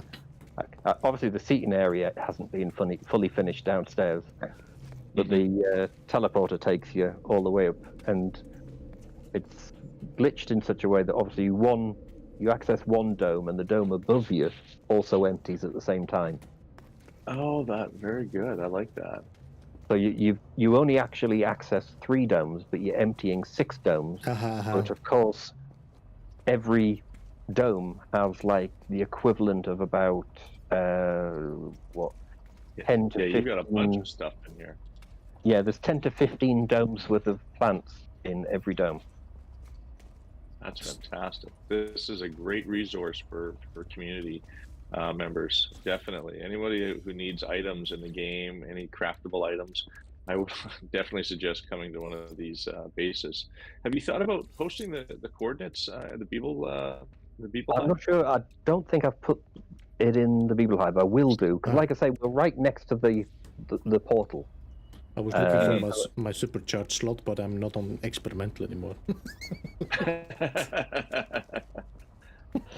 You should definitely post the coordinates here and just let people know what galaxy it is. Because a lot of people, they need resources. It's more than just glass for builders. There's a lot of craftables that people could definitely use. This is a great base. Well done, man. Well done. Thank you, sir. And refiners, everything in here. It's a very compact and useful base, that's for sure. I do like a functional base. I definitely appreciate them for sure. Things that more. I mean, I love a good-looking base as well, but having that functionality as well really makes a difference. It gives more reason for those who want to visit your base to be there and to come there as well. So That's always a pleasant surprise when there's some great collectibles at a base. Great job, Mr. Witchblade. I really like what you've done here. Thank you. And the great thing is, anyone who arrives at the portal, it's not right at the portal, but it's close enough that you can't really miss it. It's right down there. It's right down there. 100 U away? I need to go outside and get a measurement here. 0.3 U. That doesn't make any sense. 1.1 U. That's not right. Yeah, that's not quite right. Let's see. I think my analyze visor is broken. Yeah, I think mine too. Because it's not giving me a correct reading. No, I've got 1.8 U. That's ridiculous. Yes, it's a bit. You know what it is? Mr. Witchblade's ship is above us, and it's miscalculating the readings. Let's go out. Let's go out. All right, 120 U. That's way better.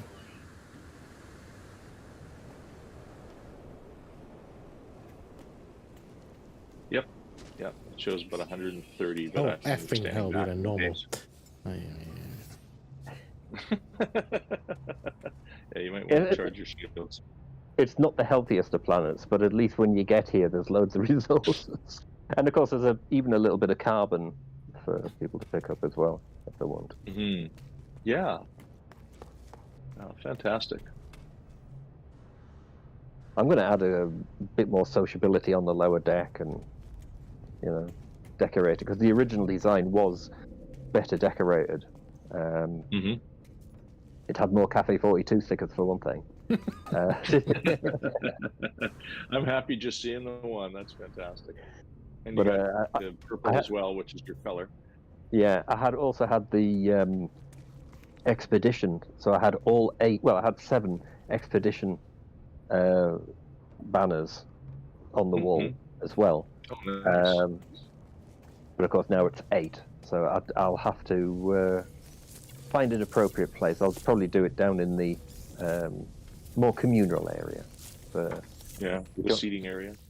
Which so far only have a table and a couple of things, but yeah, it's... Mind you, something I didn't realise when I went to the nutrient processor today is the fact they've doubled the space in it. Yes, they've increased slots. Oh yeah, that's true. Processors too, and that fixes a glitch in my game. Is initially when they first came out with the nutrient processors, they had, I think it was like 20 slots or something like that, and then a patch came out, and suddenly I only had 5 slots. And everybody else had 20, but I only had like 5. And I'm like, why is my game so messed up, HG? And I thought it was because I had multiple nutrient processors that I had built that it split them. So I deleted a bunch of them. I still only had 5 slots in mine. So seeing this update where they've not just fixed that issue for me, but they also increased the storage capacity of it as well, is a really nice welcome change. And it gives me somewhere where I can put a bunch of those recipes and raw plants, which I've been keeping in my storage containers. Not that that matters, because our storage containers have been doubled as well. So who was it? For sure. Golden Gek. Yeah, Golden Gek did a video of this. We now have somewhere near well over 2,000 slots available to us for storing cargo and items in the game. And I can't remember the number that he came up with as the additional slots that we all received, but it is a large number of additional slots now that we can install in our ships, freighters, storage. Even our exocraft have increases in slots, as well as the technology slots now they added to those.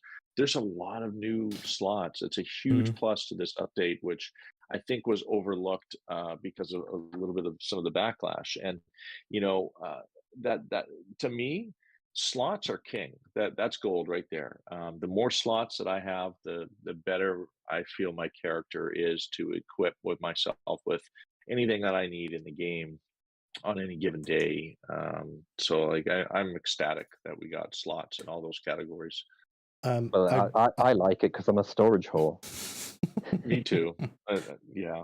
I'm just gonna give a little heads up, and I'm not sure if this is gonna influence anybody that has done this already, but with the latest experimental branch, They have now fixed an issue that allowed inventories to be expanded beyond the intended limit for their CBA or S-class rating.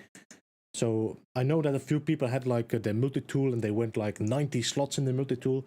I think that was not intended. I don't know what's going to happen, if this is going to break the slots that you have beyond that. So I would probably advise you to move all your inventory in 30 slots once that update drops. Yeah, I experienced that on one of my other accounts. Was I was just using upgrading my inventory for my exosuit and my technology slot. I just kept buying and buying and buying until it'd be over, and I didn't realize it until afterwards. I had 99 exosuit technology slots, and I'm like, that's not normal. I'm supposed to have 60. Yeah. Luckily, there's no way I can even fill 60 slots on my exosuit, even with all the equipment added on there. So that, yeah, an unintended glitch. But you're right, Beebs. Definitely, if you've got stuff in those inventories, you definitely want to move them out, or they'll probably either just delete them from your inventory. I don't know that they've coded for items to be moved to other items like they did in this recent update, where things that you had in your exo suit general cargo were automatically placed in your technology, but they only were able to place so many, and so the others were broken down into the modules that you could reopen again. Which again, I think is a great addition, the ability to unpack and repackage those technology modules and transfer them amongst your own save, wherever ship or technology you want it to go. So, say you buy a new ship and you've got this extra technology, which you've already rolled to maximum stats. The game memorized those stats, so it's coded in the game that those stats for that rolled or yeah, it keeps the seats. that you bought, it keeps the seat that it got. Keeps that. Yeah, it keeps it, and you can use that, transfer it over to another ship, and use that technology without actually having to buy new upgrades for that ship. So I really dig that. That's really cool, and it saves a lot of time rolling for those min maxers out there who like to roll for the best possible stats. You've already got them.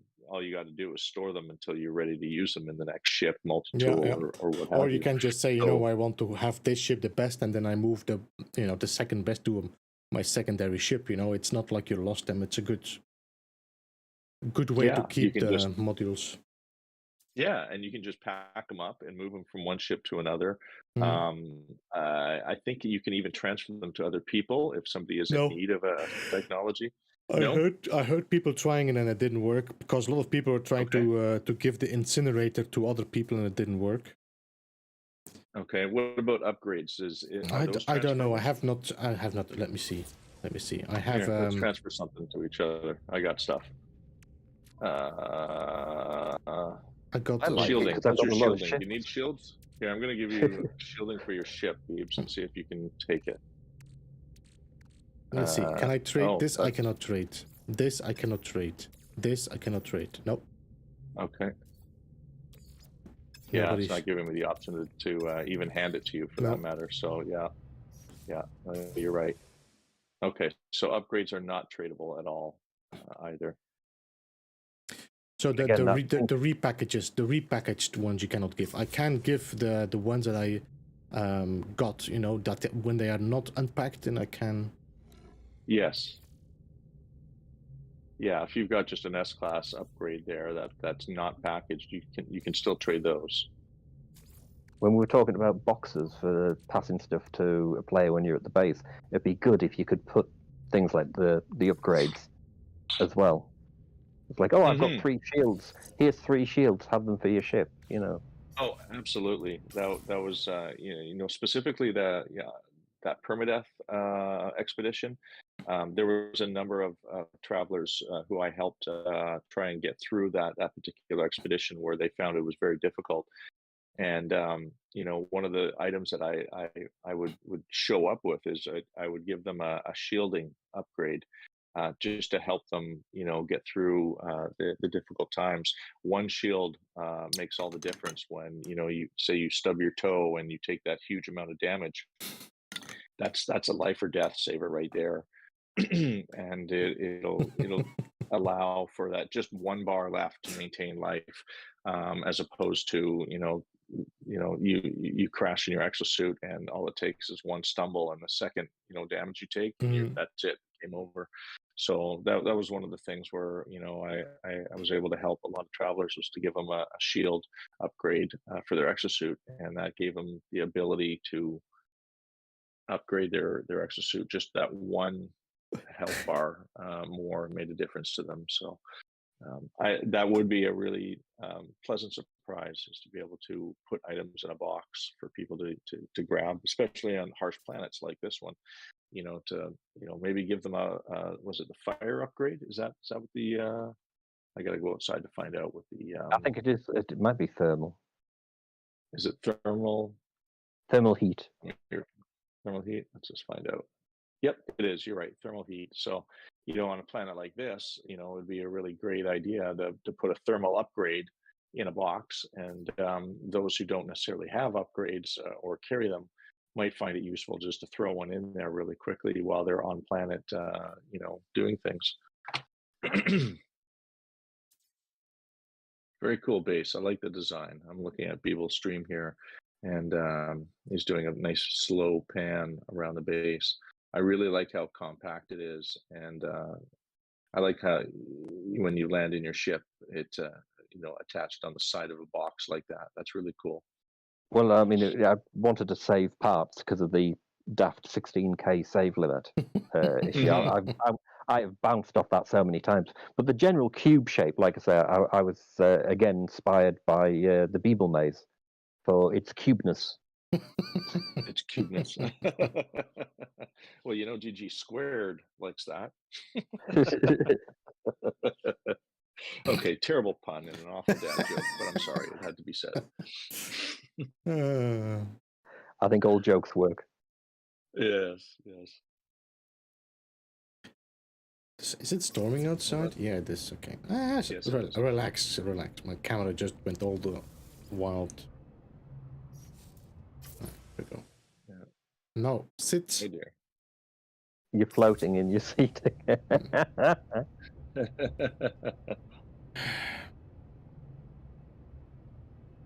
Okay, let's do this again. Yeah, he's possessed. The couch ate you, Beebs. His knee just bent backwards there as well. Yeah, when he stood. Stand up, pet knee. There you go. Feet dangling, all is right in the world. That's the other thing, is I'm waiting for someone to say, hello games, can you please make a chair small enough for a geck? I think they did it on purpose just to get that little extra wiggle. Because they did it on purpose. I mean, this is the animation the geck has, no? It is, with the feet dangling and wandering like that. And I don't know if you guys have ever noticed, but the gecks have always had an interesting time when sitting in, around, or on different pieces of furniture within the game. I know one of the silly little things that Lily Hoffman, my co-leader there over the cafe, she used to take pictures of all the ridiculous things that she would sit on, and her, where she'd put her geck character, and you never knew what crazy things that she would do next. She'd sit on a table, and all you'd see is this geck head sticking out of it like a bathtub, or trying to sit on a ship and sinking down into the ship, or at a trading post. The gecks have always been unique in the actions of the game. Regular figures like myself, or like yourself, MrWitchblade, would just sit normally. But the gecks, their feet always dangle, or it's always an awkward thing when they sit on something like a table. You never know what they're going to do. Sometimes they'll even float above. If you remember when they first introduced the Companions update, the Get character used to float on top of the animal's neck instead of actually sitting on the animal's neck. And then they came up with a patch to fix that. But yeah, it was really quite funny. The Gecks have always been unique. I'd see a doctor about that left knee, because it's definitely wrong. There's something wrong there, Beebs. That knee's bad. It's flexing the wrong way. It is. I'm watching it. I don't know what you're talking. I don't see mesmerizing. it. It's okay on my side, no? I'm seeing mine is okay. Yeah, you won't see it. Yeah, you won't see it because it's your camera, but both Tim and I are looking at it, and every time that you stretch your legs forward, they're hyperextending past the point.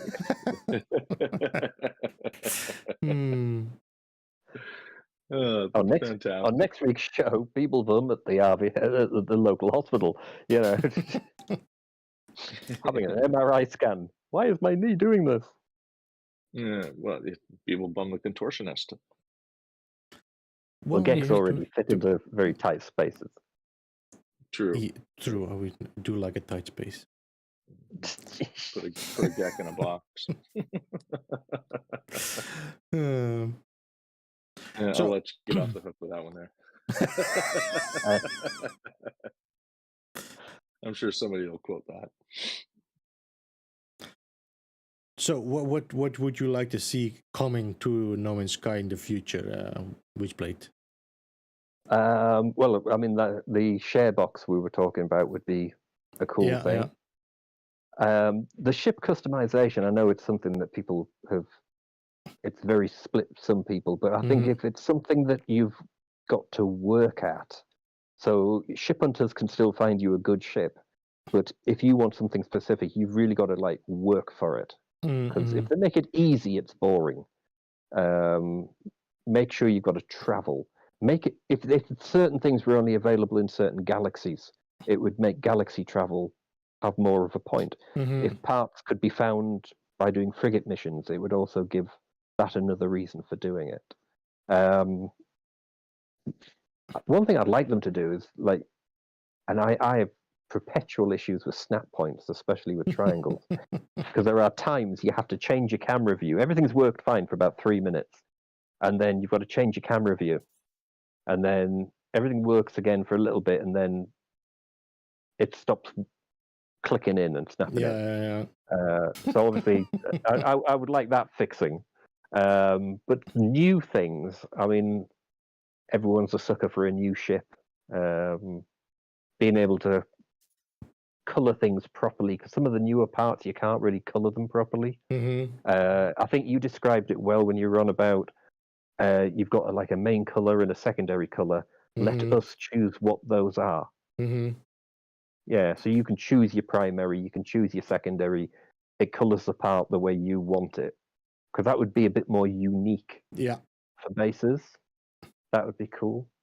See how long it takes them to fix something. And one thing which it's been talked about a lot is the base part counter.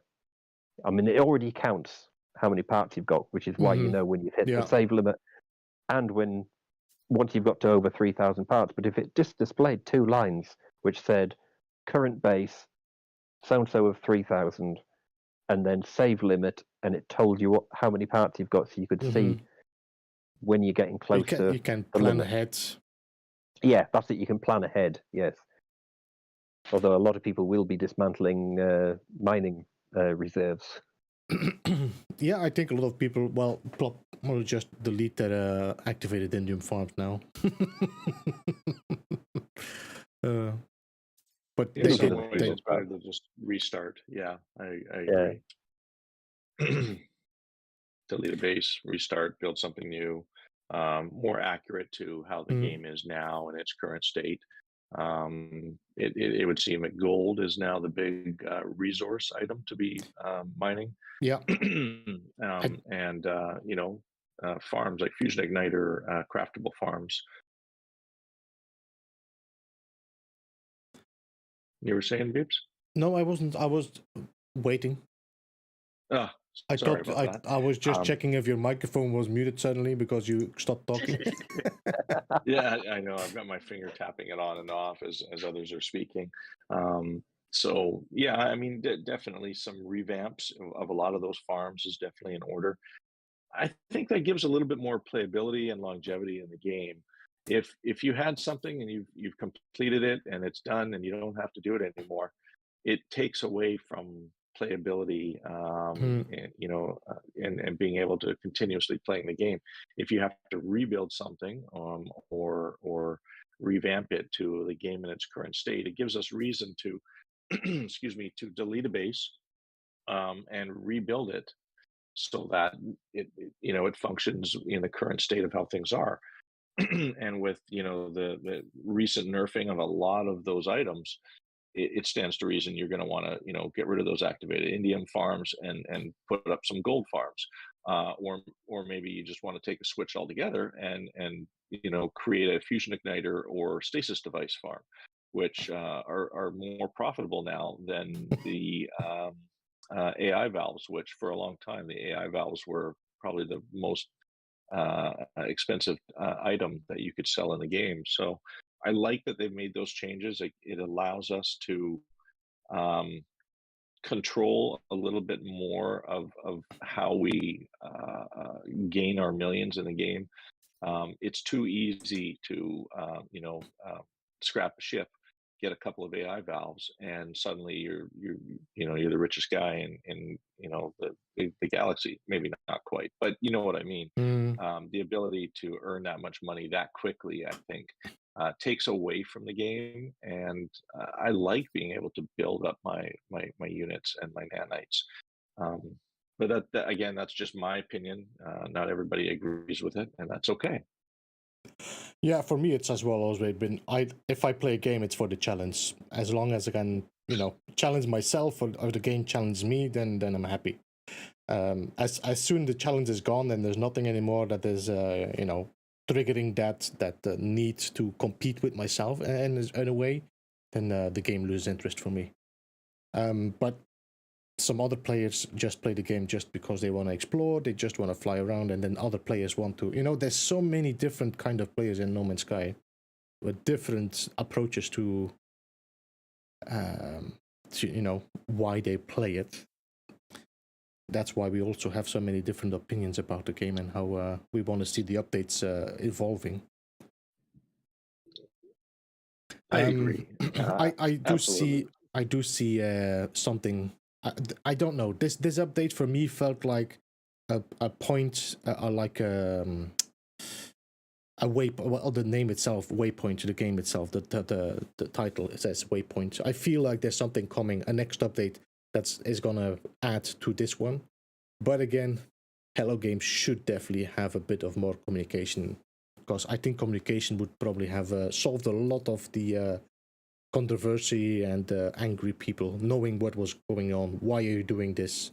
I think that would have been a smart thing to do from Hello Games. Yeah. To talk about it.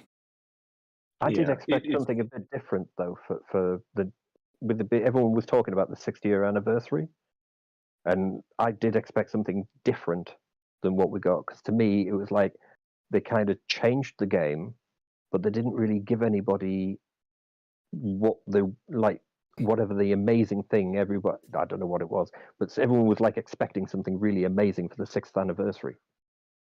Yeah, but I made my video about that. I said, guys, don't expect much. The big update was endurance, and they made it very clear. This is going to be our major update of the year.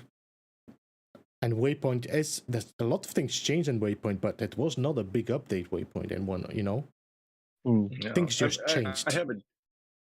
I have a different view on it, and we've come to expect that an update should consist of new items, whether it's building parts or new ships or new multi-tools. What they gave us was not that at all. What they gave us instead was, I think they took us back to roots, with exploration being, right there, waypoint. It's all in the name. And they didn't necessarily give us items in the game. What they gave us was a new game, a complete revamp of things, the inventories, extra slots, all these things. They changed back to what the original purpose of what technology slots were for, where it was an unintended thing to be able to put technology in your general cargo slots, and that had been left in the game for so many years that people got accustomed to. That's how it is. The way I see it is they gave us a whole new game to learn, to reorganize our tech, start over, not necessarily start over, but to redo or the ability to go back and make changes to our game and how we play the game. So, I mean, it's kind of like, you already have all these things. We keep our ships, we keep our guns, we keep our characters, and you have to excuse me, I have a bit of a frog in my throat. But they've changed so many things with the overhaul of the game that it's almost like playing a new game all over again in this huge sandbox that we call No Man's Sky. So I think for me, they gave me a whole new game without having to buy a new game. And I compare it very much like Call of Duty, those types of games where it's the same thing. You go out, you shoot somebody, first person shooter type of game. Every year they come out with a quote new game where it's all the same stuff, except they give us new map packs. And so all the maps are different again, but you're still doing the same thing. And it feels very much like that's kind of like what they've done is they've given us a new game, except we never had to pay for it. And that's kind of how I see it. And I'm enjoying this particular update. I really like the direction that they're going, focusing more on exploration. In previous updates, we had the Outlaws update that was based off of an awful lot more fighting, and PvP I think was improved a little bit even on that one, and more focus was put on firepower, using our multi tools and ship weapons because they changed the weapons. What is it? The infra knife is now the best weapon, as opposed to the positron. So I just think that the way that this game has gone over the years, they did give us something new. We just haven't seen it yet, or are unwilling to take the blinders off and see all of what they actually did. But that's, again, my opinion, and not everybody shares that opinion, but that's okay. Everybody has a right to their opinion, and I like to try and stay as positive as possible, and I'm always positive as the things that HG gives us. So, kudos, in my opinion, to them for making such a bold change and sticking with it as best they can to stick with it and also please their fans, which is never easy, never easy. So, yeah, I can see because where the body is coming from, because with Outlaws and Sentinel, they really focused on combat. They really focused on what you can do now, and people really went for like, I'm gonna make my best multi-tool, I'm gonna make my best weapon, and then somehow that got taken away with Waypoint. I found it a very weird sequence. I think Waypoint would probably have been a better solution to be dropped before Sentinel and Outlaws than after it, but that's more of a logistic thing. But I think we will see something dropping in the future that will make sense. But again, I think Hello Games should definitely have talked a bit more, and that's something that I always found, that Hello Games has been very, very tight-lipped about their updates and about why they do things in certain situations. Back in 2 minutes, guys. No worries. Yep. So, and I wouldn't say that they broke everything in the game necessarily, as they repackaged it. All that technology still is there. It's just been packed up and up to you to put where you want it to go. Toctic said it very well here. He just shrugged and went about his way and got things back to where they were, reorganizing his game. And that, to me, I did the same thing. I just got busy and started enjoying the new stuff, what how the game is now. So everybody enjoys the game in different ways, and I think you said earlier, Beebs, that there's so many different types of play styles out there, and what people enjoy doing in the game, whether it's exploring, fighting, building, hanging out with your friends in multiplayer. There is no real wrong way to play this game. There is only playing the game. Just go out and play, have fun in any way that you want to. It's No Man's Sky. It's an open sandbox. It's 256 galaxies. There's so much that you can do. you know, so like, yeah, I, I, I applaud all the different game styles and the different types of ways that people enjoy the game, and I like seeing more of it. You know, if HD Mm. gives us a new way of playing it, then so be it. Let's go with the Yeah, flow, yeah. right? No, that is, I think, what we now saw with the latest updates and with waypoints. That Hello Games has tried to compromise and a lot of things, but they also have their vision and they don't want to step away from it. And I think that is what we saw now with the latest update. They did a lot of changes. If you look at I think this is one of the biggest experimental changes patches we had after, I think, next, maybe, I don't know, where things have changed a lot every time. How many updates did we get? We are now at 4.5 soon, but that has been split up in several patches and experimental. So there's been a lot of changes that they try to, we have this vision, this is our ID, but we understand that the community feels about this, feels about that, so let's just do this. Instead of giving you the 6 slots, we will give you supercharged slot. So, I mean, there is compromise in there that I see. They are listening, but they still have their idea about what they want their game to look like. Yeah, and some of the upgrades have got improved stats on them as well. I don't have the supercharged slots yet because I don't have the experimental. And of course, the update hasn't dropped yet. Sorry, the patch, I should say. But what I did notice, and I noticed this on my hyperdrive technology upgrades, previous to the update, 250 was the maximum that you would get in upgrade statistics, 250 light years for each upgrade. That was the maximum.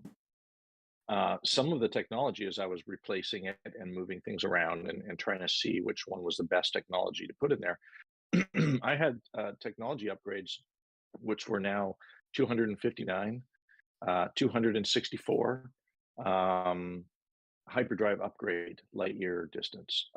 So they did make improvements to these upgrades that we have.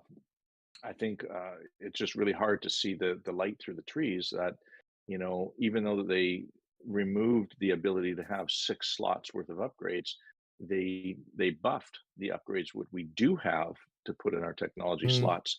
And so it brings the level not equal to, but a little bit closer to where we once were with the 6 slots, and a little bit closer. When I rebuilt my ship with the upgrades, I think I had one of them was, I'll just say 380 one damage potential. Now that same ship with the same upgrades, right? Because it, like you said, it carries the same seeds with only 3 technology. I think it boasted 367. So it's not a huge drop. It's still right up there in terms of its damage potential. It's not equal to, but it is closer to that where it once was, and it's across the board. So everybody suffers the same loss of technology, but we all still have the same technology seeds that are still there. And so we didn't really lose anything. It's across the board. So your damage potential is a little bit lower, so is mine, so is everyone else. If we were to, say, for example, get into a PvP combat, we wouldn't really see much of a difference in terms of how quickly you could kill me and me to you, right? And so it's like there isn't really that big of an advantage or disadvantage for that matter. It's about the same. And so wrapping your head around that makes it a little bit easier to realize that it really wasn't all that bad, losing that extra technology. In fact, for me, I was okay with it because it meant I had more cargo space to put more junk in my inventory, because I'm a hoarder. And what can I say? I hoard everything I get. So, I mean, it was okay for me. And it felt like I didn't really miss a beat. I just kept on going. I did a little reorganization, which, as we all know, this game is as much about inventory management as it is anything else. And I got a few extra slots out of the whole deal. So, I mean, woohoo! At least with the stats all being similar, it means Gary can still take out CG just as easily. Yep. Well, Yep, I have absolutely. been surprised with some. I think I've seen some people on Twitter sharing like maneuverability, that they boosted it beyond what they had before. But you know, I think you have to be lucky as well. Again, then depending on what ship you have. I mean, we'll have to see. I'm sure that after a while we'll all get back to playing the game, and you know, but yeah, used to it. You know, this is what happened after Next. This is what happened after the Beyond. With Next, a lot of builders were unhappy, and you know, after a while, people just, you know, either they left the game or they came back and just picked up the game again and played it. But I do understand that this hurts. I mean, as a base builder, it hurts. As a min-maxer, it hurts. If you have been working on something and it disappears, then it's painful. But yeah, there's only so much you can do about it, and after a while, you just have to decide what you do with the game. You decide to play it, you decide to continue, or you finish it. I don't know. Sadly, that's what it is. I mean, that's what it is. Yeah, well, I mean, it's hard to please everybody. I mean, let's face it. Even in a perfect world, you can't please everybody with every update. But you know, at the end of the day, it's about that personal enjoyment. You know, and if you find personal enjoyment in the video game, then obviously continue playing. If you're not enjoying the video game, well, then obviously, you know, maybe you should find another video game to enjoy, because that's what it comes down to. Is a video game is entertainment, and you need to be able to take that time to yourself and relax and enjoy whatever it is that you're doing. You could always play Pong. Yeah, that's right. If the game becomes something that you don't want to do anymore, then you know there's nobody really stopping anybody from, you know, not playing the game and picking up another game. Many players take a break from No Man's Sky and play other games and come back to it after a little while, and there's nothing wrong with doing that, because you know it's very hard to play the exact same game over and over and over again, day after day. I will admit it is easier when you've got an open sandbox game, because you can choose what to do from day to day. But after a while, you know, you do need to take a break, and try other games as well, because you need to find that personal enjoyment, and there's nothing wrong with that. Nobody should ever feel like you know, they're giving up on a game. They're just taking a break from a game, and maybe they just need to look at it with fresh eyes after playing another game, and then come back, you know, if they so choose. So, you know, there's no wrong way of playing this game. There is only play. Just enjoy it, and at the end of the day, it's merely entertainment. And that's what it should always be looked at, and never taken too seriously, because it is just a game, and you really want to, you know, we're here to have fun. We're here right now playing the game. We're doing an interview, but we are playing the game, and this is entertainment. And there are those who are watching us play the game, and they're entertained watching us play the game as well. Even though I mean, it looks like, yeah, we're just sitting around, but the game is playing. We are playing the game. We're doing something in the game. And that is, for lack of a better word, we are playing the game. So, you know, however, you know, you want to look at it, it's that entertainment factor. So, I mean, always try and find a way to enjoy yourself. That's the number one thing when playing a video game. With the updates, I always think about something like Minecraft, because would that be the game it is today if it wasn't being updated all the time? Interesting. That's an interesting look on it. I have no idea what I kept away from Minecraft myself. Well, the thing is, I mean, if you were to look at when it was first released, it was basically a green square, and you could do very little. And then they made it into something playable, and now, like twice a year, I think it is, because I don't play it myself anymore, they have major league updates they've redone biomes, they've redone all sorts of different things, added new this, that, and the other, new creatures. And of course, again, you pay for the game once, and in theory, you don't ever have to pay for it again. And that's it. In fact, I did notice somebody in the chat saying they paid $60 for No Man's Sky when it came out 6 years ago. I would point out I didn't actually pay for the game. I got No Man's Sky free, and of course I got the PlayStation 5 upgrade for free, so I'm quids in. Now that's a hell of a deal, my friend. That's the way I like it. Yeah. I also paid $60 for it back when it came out, and I haven't put any money into the game.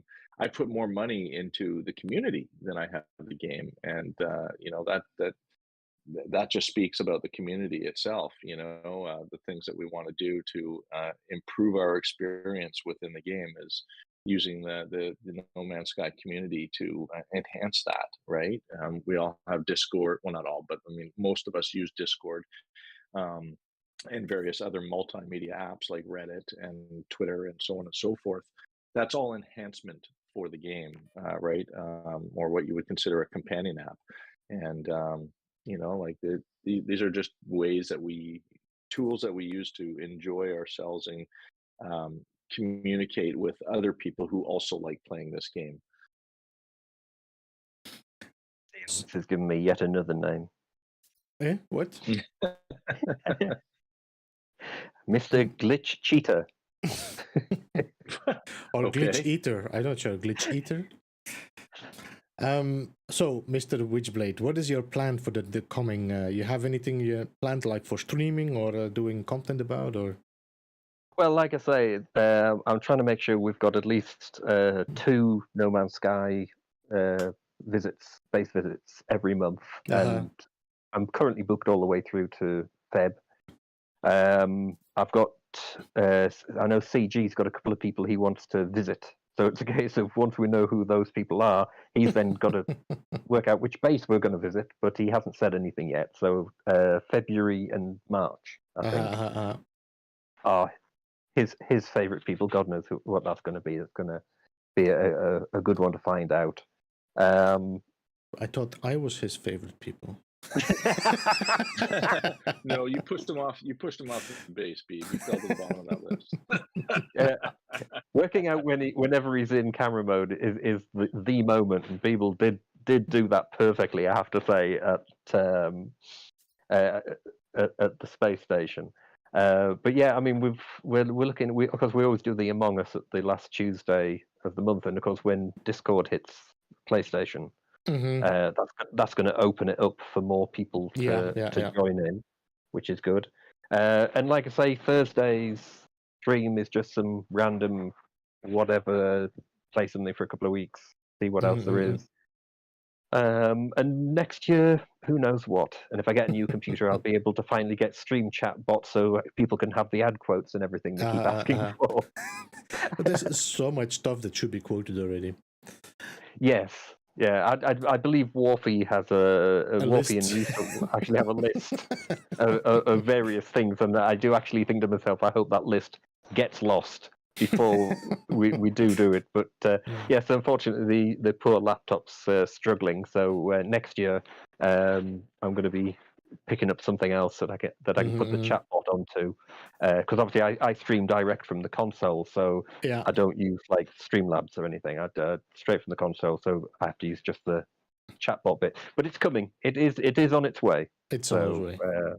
Yeah, and of course No Man's Sky still on the list for visits and stuff in our style. Good. It's good to hear. I mean, I do like to jump in now and then in your streams as well if I have the time, because it's always good fun. Especially when we Thursday, get Discord, Tuesday. we'll actually be able to speak when we get Discord on. Which I mean, it is a problem. I did hear somebody say though that it's going to be better than the version of Discord that's on the Xbox. It'll be a proper. Well, the thing is that that PlayStation is actually in a partnership with Discord now, so it should be better. Well, someone was there's a guy who does an Xbox channel, and he was saying that the Discord they have, you have to start it on a phone or a PC and then transfer it over to the Xbox. Oh my god! Sounds Yeah, a little hokey, but it is. it But that's does work. what they have at the minute. But the PS version is meant to just be on the console, job done. Implemented, yeah. Yeah, and like I I say, look forward to that. brilliant. Which is good because it's going to be forward to fun as well to play. If you even just chatting, you don't need to. You can just talk over the PlayStation without. Yeah, that's going to be good. Oh hell yeah, yeah. I mean that's it. More people can join you, even if they're not all playing whatever game you're playing. Yeah, it's good. Yeah, I think it's meant to replace what PlayStation uses as chat parties. Yeah, I think so. And I think it'll be better in the long run to use that in conjunction with the game that you're playing as a chat party in itself. And those chat parties, if you remember, I think you were on PlayStation at one time way in the distant past there, Beebs. You'd be able to play a game and then be in a chat party at the same time. And you could switch games. Your game could crash, and you could still be in the chat party. Yeah. It was basically open live the entire time, and no matter what you did in the game or what game that you played, you could still communicate with the chat party. And I'm hoping that in the sooner than later, Discord does get functioning on the PlayStation and have that same sort of functionality, because I see that there's definitely a win-win scenario in that regard, where Discord has got a lot more to offer with its chat parties and being able to communicate with others in communities, in the video game communities. So I'm looking forward to that a lot. I think that's really going to have a really nice merge with companion apps with video games. So yeah, keeping my fingers crossed that hopefully in the next over the next year that gets sorted out, because this isn't anything really new. This is, but at least this is a year old that the partnership had begun with Sony and Discord. Correct me if I'm wrong. It was about a year ago that was announced. So hopefully March. Yeah, and it was funny because Xbox was announced, and only a few short months after that, Xbox had Discord chat parties. It may be hokey, but they have it. And whereas PlayStation does not have it yet. So maybe it's just a matter of trying to get the data synced up properly so that it works seamlessly. But whatever the reason for it being a little bit slow on being available on PlayStation, then hopefully they do it right the first time. It might be because of the streaming. If they want it to link in with the streaming direct from the console, which of course we all want that because we need it. If it's like chat parties, it should. Yes. Yeah. No, well, I don't know actually. No, I think you have an issue. If you, for example, play with a PC and a PlayStation 4, for example, I'm not PlayStation 4. If you have a PlayStation and a PC player, like if I would be playing with, I just lost DG again. If I would be playing with Action Pants Gaming, for example, I would hear him in my stream, but he would not hear me in his stream because I was using another platform to talk over. That was the problem when you play between a PlayStation and a PC. But in the same platform, that was no issue for the stream and have the voice chat. So I think it's going to be good for like players like Action Pants Gaming or people that are streaming purely on PlayStation. Oh, yeah, absolutely. I mean, when you're doing it straight from the console, though, it's something that is lacking that we don't have it at the minute. Yeah. Give us cross-platform games, but they don't give us cross-platform chat. Yeah, that's something that definitely slowed me down in the past. When I was doing interviews myself back in the day, those on PC, I was not able to interview in the same fashion where they're on PC, and I could have them in the game, but their voices couldn't be heard, and that created some barriers for me. So I mean, I'm really looking forward to the day where Discord actually is linked up and everything is a little bit more seamless there with cross compatibility. Yeah. So. All right. Before we close off, DG, have anything to say to ask Witchblade still? I do. I got a couple of things I want to say really quickly before you close off. First of all, I want to ask you if you were to see Sean Murray on the street today, what's the first words out of your mouth? What would you say to him? Are you really Beeblebum in disguise?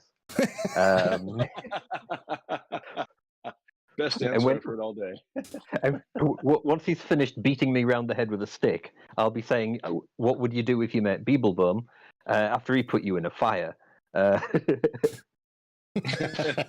still love that meme. That meme was brilliant. I love it. Yeah, and it still gets a lot of playtime too.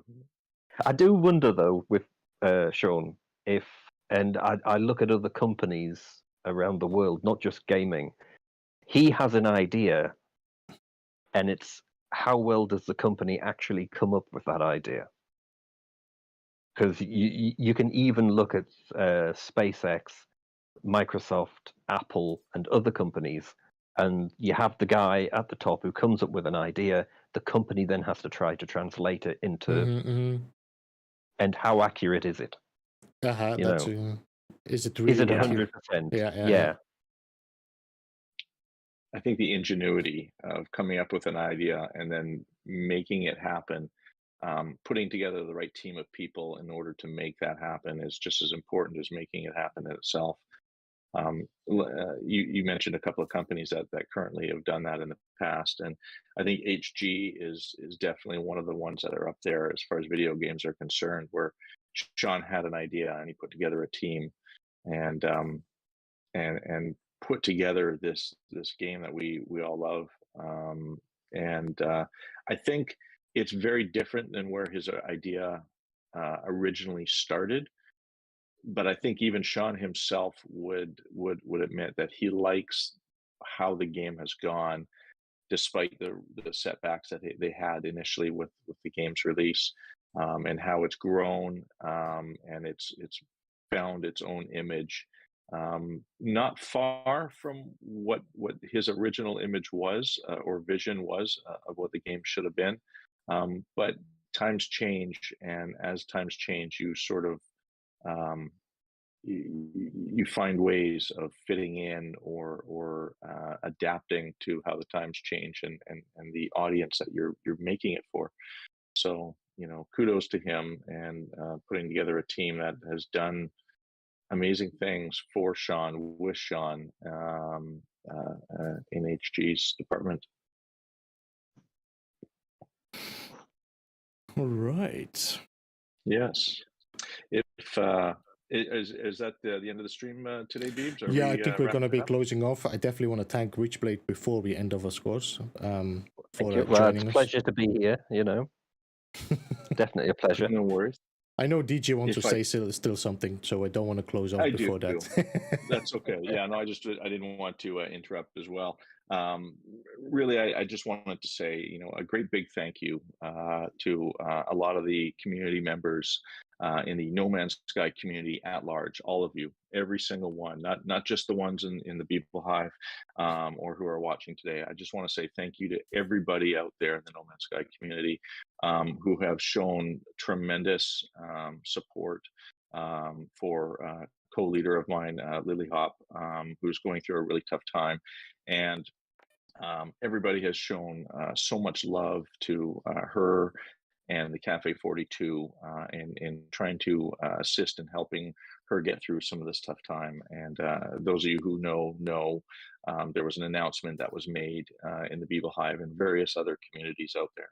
And I don't know any other way other than to say thank you very, very, very much for your kind support.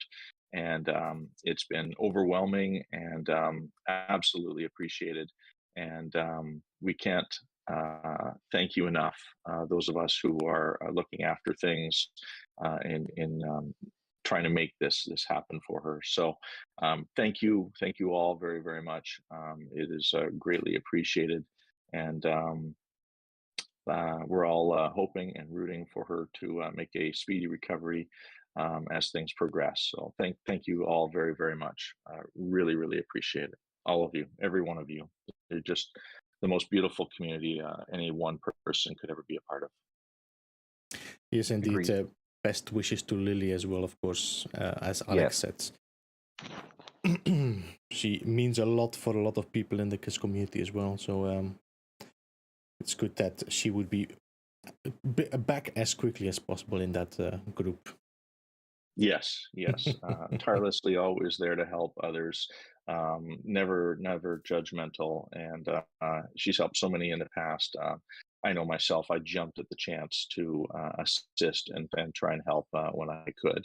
So there's no one more deserving than somebody who's tirelessly put so much into the game and devotion to other community members.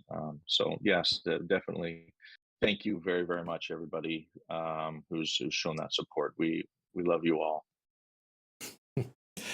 And on that note, guys, I want to thank MrWitchblade once again. Thank you for joining tonight. Really appreciate you jumping in and taking some time to be in the chat and the Discord in the Studio 16, even if it was not in Studio 16. But it was good to see Studio you. 16.5. We'll call it Studio Beebs. It was a pleasure, though. It definitely was. And thank you, of course, DG, again for joining as well and be the co-host here. Always a pleasure, my friend. Always. And today I got to be even more of a help. We got to use the way outdated Studio 42, and it was really nice to see it again after the update and the changes that have taken place. So thanks a lot for being a good sport and coming on over.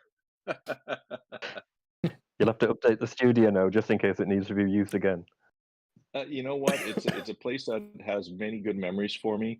I've never dismantled it or deleted it. I've always loved that base, as simple as it is. It was just something I just don't have the heart to get rid of, and I'm glad I didn't, because it came in real handy today. And anyone in chat as well, thank you so much for joining. Thank you for sticking around here and being in the chat, even if we didn't pay that much attention to you, which is normally what happens during Studio 16. I'm gonna set up a raid. Normally we should raid KJ and Lava Lamp, but the thing is, we're not gonna last that long.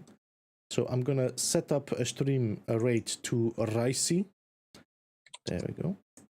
And then, but keep an eye out, guys, for KJ. If anybody can drop a link to KJ and Lava Lamp, so keep an eye out to their channel. They will be streaming later tonight in like an hour and 15 minutes, I would say. So definitely check it out. And I will see you again soon. I'm not sure when. Saturday for sure, for another stream.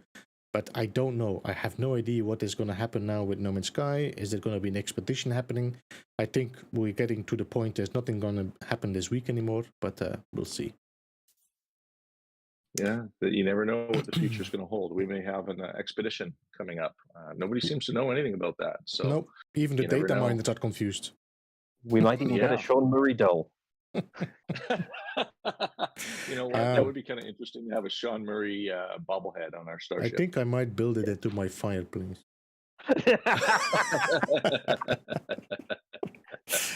Yep. We can all have a Sean Murray in our fireplaces. That's right. Yeah, the Sean Murray log. Anyway, guys, thank you so much for joining. Thank you, people in the chat. Really appreciate you all jumping in. I will see you again on Saturday. Have a great one. We will be raiding Ricey Starship. Go and show him some love. Press a thumbs up. He's a cool dude. And I will see you again very soon. All right? Bye-bye. Take care, everyone. Bye for now. Cheers.